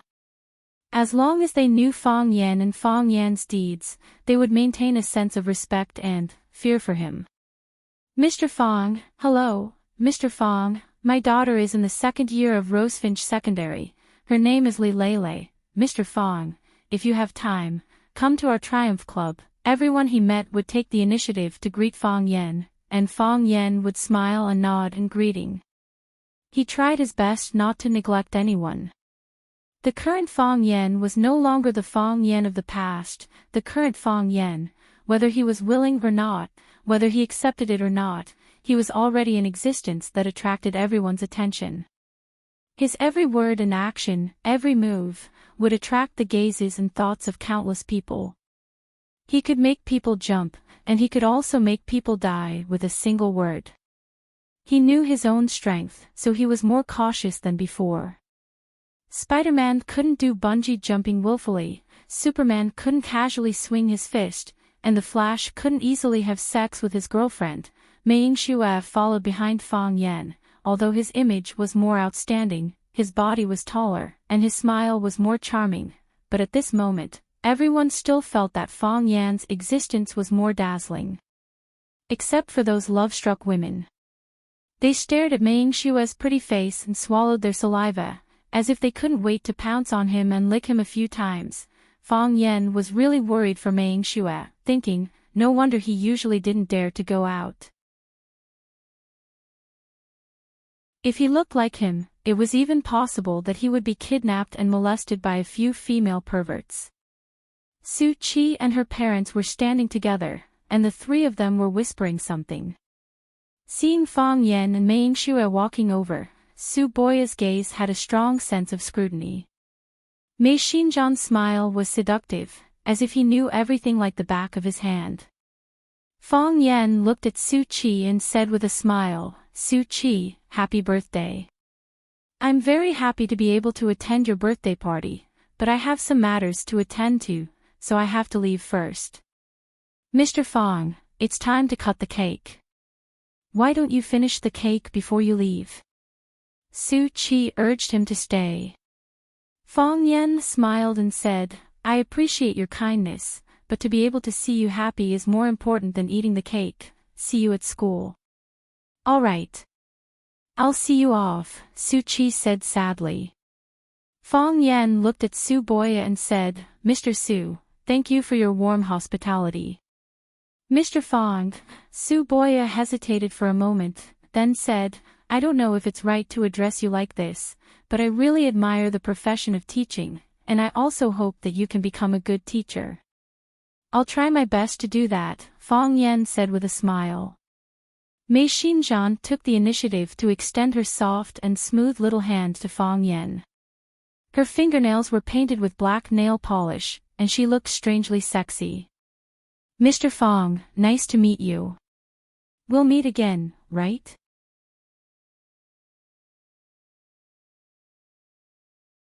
Chapter 649. We'll see each other again, won't we? Mei Xinjian's words had a hint of friendliness in them, but Fang Yan didn't find it strange at all. Although it was their first contact and the two of them didn't communicate verbally, Fang Yan could already tell from her gestures that she was an extremely intelligent and opinionated woman. Su Boya was upright and unyielding. He looked more like an academic researcher, like Fang Yan's grandfather, Lu Gong. Fang Yan liked this kind of person, but he didn't think that they could become qualified businessmen. It was also because of such an enchanting and wise woman that Su Boya's career was able to flourish so much. Fang Yan reached out and shook Mei Xinjian's soft and smooth hand. He smiled and said, "Yes, we will definitely meet again." Fang Yan waved goodbye to everyone. Su Qi glanced at her mother and said, "Mom, I'm going to send Mr. Fang off." After saying that, she didn't wait for Mei Xinjian's agreement and ran out with Fang Yan. "Sai, you haven't cut the cake," Su Boya shouted from behind. Mei Xinjian hugged her husband's arm and comforted him. "It's okay, there's no rush. We can wait for her to come back, this child," Su Boya said dotingly and helplessly. Mei Xinjian looked at the smiling Mei Yingxue and asked, "It's settled?" "It's settled." Mei Yingxue reached out for a glass of golden wine and carefully tasted it. "Everyone says that he's a difficult person to get along with, but now it seems." Mei Xinjian carefully observed her brother's facial expression and said, "You two fell in love at first sight." The corners of Mei Yingxue's mouth curled up slightly. When she smiled, there was a charming arc. She said, "That's the right word. We fell in love at first sight. He needed my position, and I needed his friendship. We hit it off and had a pleasant conversation." Mei Xinjian's expression became solemn as he said, "Originally, father wanted me to negotiate with him, but grandfather handed this matter to you. He thought that you and he would have a common language. You have never interacted with him before, so how would grandfather know that you two would have a common language?" Although I felt it was strange, since it was my grandfather's suggestion, I naturally had to respect his decision. The Mei family could take a step back, but they also had to maintain their dignity and interests. "So, we have to discuss this matter properly and pay the smallest price to obtain his forgiveness," Mei Yingxue nodded. She looked at her shrewd sister and said, "What price do you think I have to pay to get his forgiveness?" Mei Xinjian reached out and pinched her brother's snow-white cheeks. She said, "My dear brother, don't test me with such an idiotic question. The fact that he came to Chi-Chi's birthday party shows that he is willing to reconcile with the Mei family. As long as the Mei family is willing to give up on their plans for the Longtu group and is willing to compensate them for other things, I think he will not be willing to fight with a low-profile, mysterious, and extremely powerful family like the Mei family. They have just swallowed up the Jiang family, and are now at the heart of the struggle. Countless people are watching and guarding against them. If they dare to start a war with the Mei family again, what will the others think? What will the neutral people think? They are the biggest shark in the sea, so they will eat all of their own. If that is the case, he will force those who are frightened and have no way to protect their property to our side. Fang Yan is a smart person. I think he will not put himself in such a difficult situation. He wants half of Tiandu Real Estate's shares. Mei Yingxue said. How is that possible? Mei Xinjian was shocked. Is he out of his mind? After a pause, Mei Xinjian squinted her eyes and smiled. She said, he doesn't need the shares of Tiandu Real Estate, because Chaoyan Technology, which owns Rubik's Cube, has too many projects to invest in. Moreover, when Lu Chaoge was interviewed by the media, she clearly said that she will not consider entering the real estate field for the time being. Now Fang Yan is taking the initiative to ask us for the shares of Tiandu Real Estate. The economic gains and losses are negligible, but the symbolic meaning is greater. They want to rope in the Mei family and let the Mei family stand on the same side as them. Mei Yingxue looked at her sister Mei Xinjian with admiration and said with a smile, no wonder father often said that you can raise the flag of the Mei family by yourself. As you guessed, Fang Yan did come with goodwill. He asked for 1/3 of the shares of Tiandu Real Estate, but he is willing to exchange 5% of the shares of the restructured Longtu Group. We all know that the real estate field will decline, but the future of the energy industry is bright. Rather than saying that he is here to denounce us, it is better to say that he is here to give us a ticket to play in the energy industry. So, are you ready to agree? Mei Xinjian looked at her brother who was too good-looking to be a child and asked. Can I refuse? Mei Yingxue said with a bitter smile, even Grandpa can't bear to refuse, right? Yes. Mei Xinjian nodded. Such a good thing is like a pie falling from the sky. What do you think of Fang Yan? He is not a good person, Mei Yingxue said. But he is a character. It seems that you have a high opinion of him. There is no other way, Mei Yingxue said. Who asked us to be partners with him in the future? Mei Xinjian sighed softly and said, back then, the 4 major clans of Huaqing were very famous. You, Jiang Zhulu, Lan Shanggu, and Lu Shu were known as the 4 prodigies of Huaqing. At that time, there was no sign of this Fang Yan. In just a few years, he has become the master of Huaqing. No one in the younger generation can go against him. Even Lu Shu and Lan Shanggu follow his lead. The Lu clan is on the same side as us old clans, and we share benefits. The old man of the Lan clan made a wrong move. Fortunately, Lan Shanggu had foresight and helped the Lan clan in times of crisis. Now, even the Mei clan has been pulled onto their ship by him. In the future, who in Huaqing would dare to go against him? If we can't go against him, then we should avoid him. Mei Yingxue smiled and said, after this is over, I will go back to study my aunt's moving house. Everything has nothing to do with me. Yingxue, Grandpa has high hopes for you. When will you be interested in studying the ways of making money for the clan? Mei Yingxue seriously thought about it and said, wait until the day I am interested. Don't force Yingxue. Su Boya persuaded from the side. Being able to do what you like is the happiest thing in your life. Fang Yan walked in front. Su Qi held up her dress and followed behind. Fang Yan's steps were bigger, so Su Qi could only take small steps. Cluck, cluck, cluck. In this quiet and cold villa district, the sound of high heels hitting the limestone floor was crisp and pleasant. Hearing Su Chi's hurried footsteps, Fong Yen stopped and turned around. He said, "Su Chi, no need to send me off. Go back. Mr. Fong, I am really sorry about today." Su Chi said with a face full of self-blame, "I invited you to my birthday party, but I didn't expect something like this to happen." Fong Yen squinted his eyes and smiled. He said, "Su Chi, what does this have to do with you?" "But Lu Kailuan." Fong Yen smiled. He said, "In my eyes, he is just an immature brat. Some young people are jealous of the girl they like and even fight with others. Many people did this when they were young. I have done it too. So, let bygones be bygones. I won't take it to heart." "Mr. Fong." Su Chi wanted to say something but stopped. Fong Yen waved his hand and said, "Go back. Today is your birthday. You must be happy." "I will." Su Chi nodded seriously. Fong Yen opened the car door and got in. He started the car and left the villa district. Su Chi stood in the same place for a long time. She sighed deeply in her heart.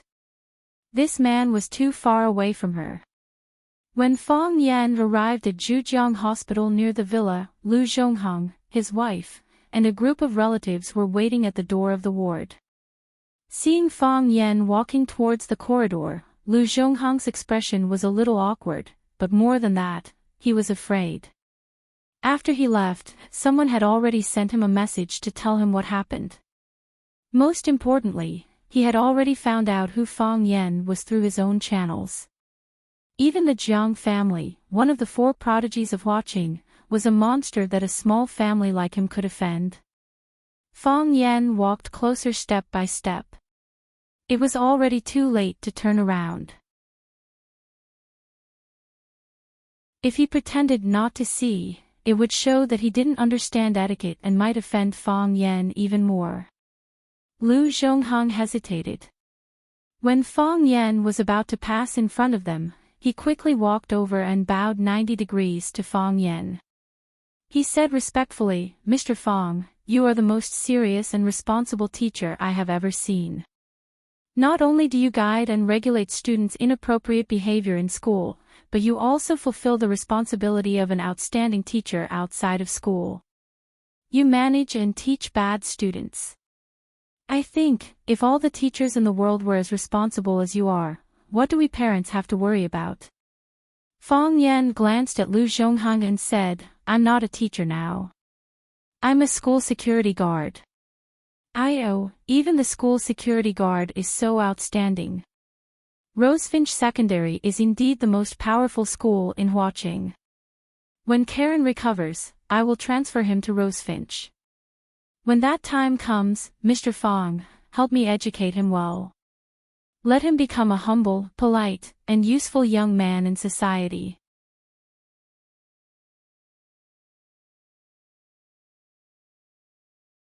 Chapter 650. When Fong Yen walked to the door of the ward, he saw that Baldy had already woken up. He leaned on the pillow at the head of the bed and told Wang Chang and Li Jun about his mental state when he was beaten. "It's not that I'm boasting to you, but with my physique and strength, wouldn't subduing that brat be a piece of cake?" Baldy gestured non-stop with his hands, looking like a peerless expert. "You two must have questions to ask. Since I'm so powerful, why didn't I fight back when I was attacked? Even if I didn't fight back, I could have easily dodged his attack, right? To tell you the truth, I deliberately wanted to test the power of the bottle with my head." "Are you out of your mind?" Wang Chang said bluntly. "Slap." Baldy slapped Wang Chang's head and angrily scolded, "Brat, you're the one who's out of your mind. What do you know?" Baldy pointed to his head wrapped in gauze and said, "Do you know why I'm called Baldy?" Li Jun grinned and said, "Who doesn't know that? Because you don't have hair on your head. Or is it because you shaved your legs, that's why you're called Baldy. Correct. Baldy wanted to slap Li Jun, but Li Jun cleverly dodged. Baldy was very dissatisfied with Li Jun's reaction and said, "Do you know why I don't have hair? It's because I met a strange person when I was a child. He felt that my bones were clear and my aptitude was outstanding, so he secretly taught me a magical kung fu, Iron Head. It was because I was too engrossed in cultivation that I lost my hair." Did you eat lotus seeds when you were a child? Other children used their mouths to peel lotus seeds, but I used my head to hit it. My God, all the lotus seeds split in half. Isn't it more convenient to bite with your mouth? Isn't it strange to hit with your head? Wang Chang put forward his opinion. Baldy thought about it and was a little exasperated. He said, "Didn't I say it before? I did it to practice. You're so powerful, how did you get knocked down by a bottle of wine?" Wang Chang asked another question in his heart. How could I have been knocked down by a wine bottle? Didn't I drink too much? When the bottle hit me, I was dizzy from the alcohol, Baldy explained seriously. Didn't you see that I broke the bottle? I only saw the wine bottle break your head open, Wang Chang said. Baldy grabbed the pillow behind him and threw it at him. He scolded angrily, "Bastard, how can you talk to your leader like this?" Fang Yan was amused. He knocked on the door with his finger to remind them that he was here. He walked towards Baldy and said with a smile, "Baldy, how do you feel? Are you all right?" "Nothing. What can happen to me?" Baldy saw Fang Yan come in and said happily, "Why are you here?" "Oh, I remember. You also went to Suki's birthday party. She told you that I was here, right? She waited for you the whole night, and I couldn't bear to see her like that. Luckily, you came. You know how to sympathize with others. Looks like you're completely sober. You said that you practiced the Iron Head skill. Then I'll find a few more bottles and smash them on your head. Let everyone see what level your Iron Head skill is at." No, Baldy quickly refused and said, "I can only use it once a day. If I use it more than that, it won't work." He was still able to joke around with everyone. It seemed like the Baldy's injury was not a big deal. Fang Yan also felt relieved. Wang Chang stood in front of Fang Yan and said, "Mr. Fang, the doctor did a comprehensive examination on Baldy. They said that Baldy's injury is not serious. It's just some superficial wounds, and he will be fine after a few days of rest. There's no concussion or other abnormalities." Mr. Liu was here before, and he personally apologized to Baldy and said that all of Baldy's medical expenses would be covered by him. Oh, he also signed a check for Baldy on the spot, $100,000. That's a huge sum of money. Fang Yan nodded to show that he understood. From LV Zhonghang's attitude when he saw him just now, Fang Yan already knew who he was. It was only right for him to do something to make up for their relationship before he came. If he didn't do anything after knowing that he was Fang Yan, then this guy's IQ was really worrying. Fang Yan was not a generous man.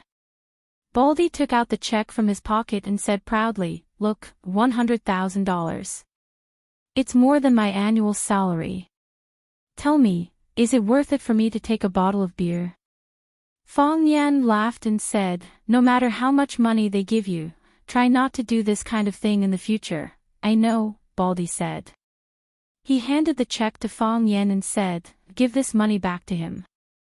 "Why?" Fang Yan looked at Baldy in confusion. "I can't take this money," Baldy said. "I, Baldy, may not be rich, but I have a backbone. I took $100,000 from him after getting beaten up. What kind of person do you think I, Baldy, am? A clown." Fang Yan didn't reach out to take the check from Baldy. He looked at Baldy with deep eyes and said, "Even if you don't want this money, you don't have to give it back to him. Take this money and buy a batch of books to fill up the school's library. What do you think?" Baldy nodded happily and said, "That's good. That's good. I used to see students donating books to the school. I never thought that I, Baldy, would have such a proud day. Can I write my name on every book?" "Of course you can. That's your right," Fong Yen said. "I'm going to be famous." Baldy imagined how moved the students would be when they opened the book and saw his name on the title page. The smile on his face became brighter. "Mr. Fong, you really are my good brother." Fong Yen smiled and said, "You're also my good brother." Baldy's face turned red. He stared at Fong Yen and said, "I'm just saying." I know you're not the same kind of person as us. I never thought I could be your good brother." Fong Yen patted Baldy's shoulder and said, "If you say so, then so be it." Fong Yen knew why Baldy was hit with the bottle. If he wanted to, he could have been treated differently. Fong Yen was grateful to Baldy and liked Baldy. He never made friends based on their status or wealth. He only looked at their appearance. As long as they weren't as good-looking as him, they could be his friend. Hoo-hoo-hoo, Baldy happily jumped into Fong Yan's arms. He hugged Fong Yan's waist tightly and said in a choked voice, "Can you ask Headmaster Liu to change my position? I want to be the dean." "Impossible." Fong Yan shook off his hands in disgust. Yanjing International Airport. Huaqing was still wearing a windbreaker, but Yanjing was already required to wear a sweater and a scarf. Winter always came earlier in Yanjing than in the south. Looking out through the window, the sky was gloomy, just like the usual gray color. 3 years ago, when they returned to Yanjing, both sides were waiting at the door of the cabin. Later, there was a storm. The Maple Leaf Club forced Fang Yixing to abdicate, and Fang Yixing died in battle. What would happen this time? Fong Yan just wanted to ask for an explanation for himself quietly. When Fong Yan came out of the VIP passage, a tall man in black strode forward and hugged Fong Yan in his arms. Fong Yan stood there and didn't move, letting him hug him tightly, but he said with annoyance, "When did you learn the etiquette of foreigners? Look, other than those young lovers who haven't seen each other for a long time, who else would hug someone like you? Those who don't know might think we're gay." What's that saying again? When you don't need me, I'm your friend. When you need me, I can be your woman. If you like it, I'll wash the back door tonight. Li Xiaotian smiled obscenely. Forget it. I'm not interested in that at all. You should give it to someone else, Fong Yan said. Where are the others? They're waiting for you. They're waiting to welcome you tonight. Li Xiaotian took Fong Yan's suitcase and said, "To try out my new car. Looks like Boss Li's business is doing well." Fong Yan said with a smile. "Hey, it's all thanks to you," Li Xiaotian said mysteriously. "Thanks to me. I helped you again. Have you forgotten? Where did you meet Lu Qi the other day?" "I know. Maple Leaf Club - Fong Yan smiled and said, "Luo Mingan is helping you. Otherwise, we brothers would have had a hard time," Li Xiaotian said with lingering fear. "Do you know what it means when the city gate is on fire? The fish in the moat will be affected." That night, we challenged Jiang Junling. Although we won in the end and embarrassed Jiang Junling, my brother was in big trouble. Most of the connections he made in Yanjing were gone, and all his previous business partners cut off contact with him. When he was about to end his business and go back to Swallow Dock, Maple Leaf Clubhouse came out and introduced a few businesses to us. Seeing that Maple Leaf Clubhouse was doing business with us, those friends and business partners who had cut off contact with my brother took the initiative to come back. This F*King world. This is a necessary stage in life. It's just picking a side. It's not easy for anyone to live. Fong Yan sighed and said, "Tell them that I won't be staying in Yanjing tonight. Get someone to send me back to Swallow Dock." That won't do, Li Xiaotian was not willing. I've already arranged the banquet tonight, and I've called everyone. If I let you go, won't they tear me apart? Wait until I'm done with my family matters, then I'll go to Yanjing and have a drink with you guys, Fang Yan said with a smile. No, that's in the future. Tonight is tonight. Fang Yan stopped and looked at Li Xiaotian. You don't think I'll come back this time? The smile on Li Xiaotian's face froze. He looked at Fang Yan and said, what if we fall out? Sir is no longer sir. You're tuning into the Dreamy Chapters YouTube channel. We're so grateful for your support, and don't forget to subscribe to join us on this incredible journey through captivating stories. Your generosity through donations truly makes a world of difference, as it's the primary source of revenue that allows me to expand and enhance this channel for you. Thank you from the bottom of my heart for being a part of this adventure.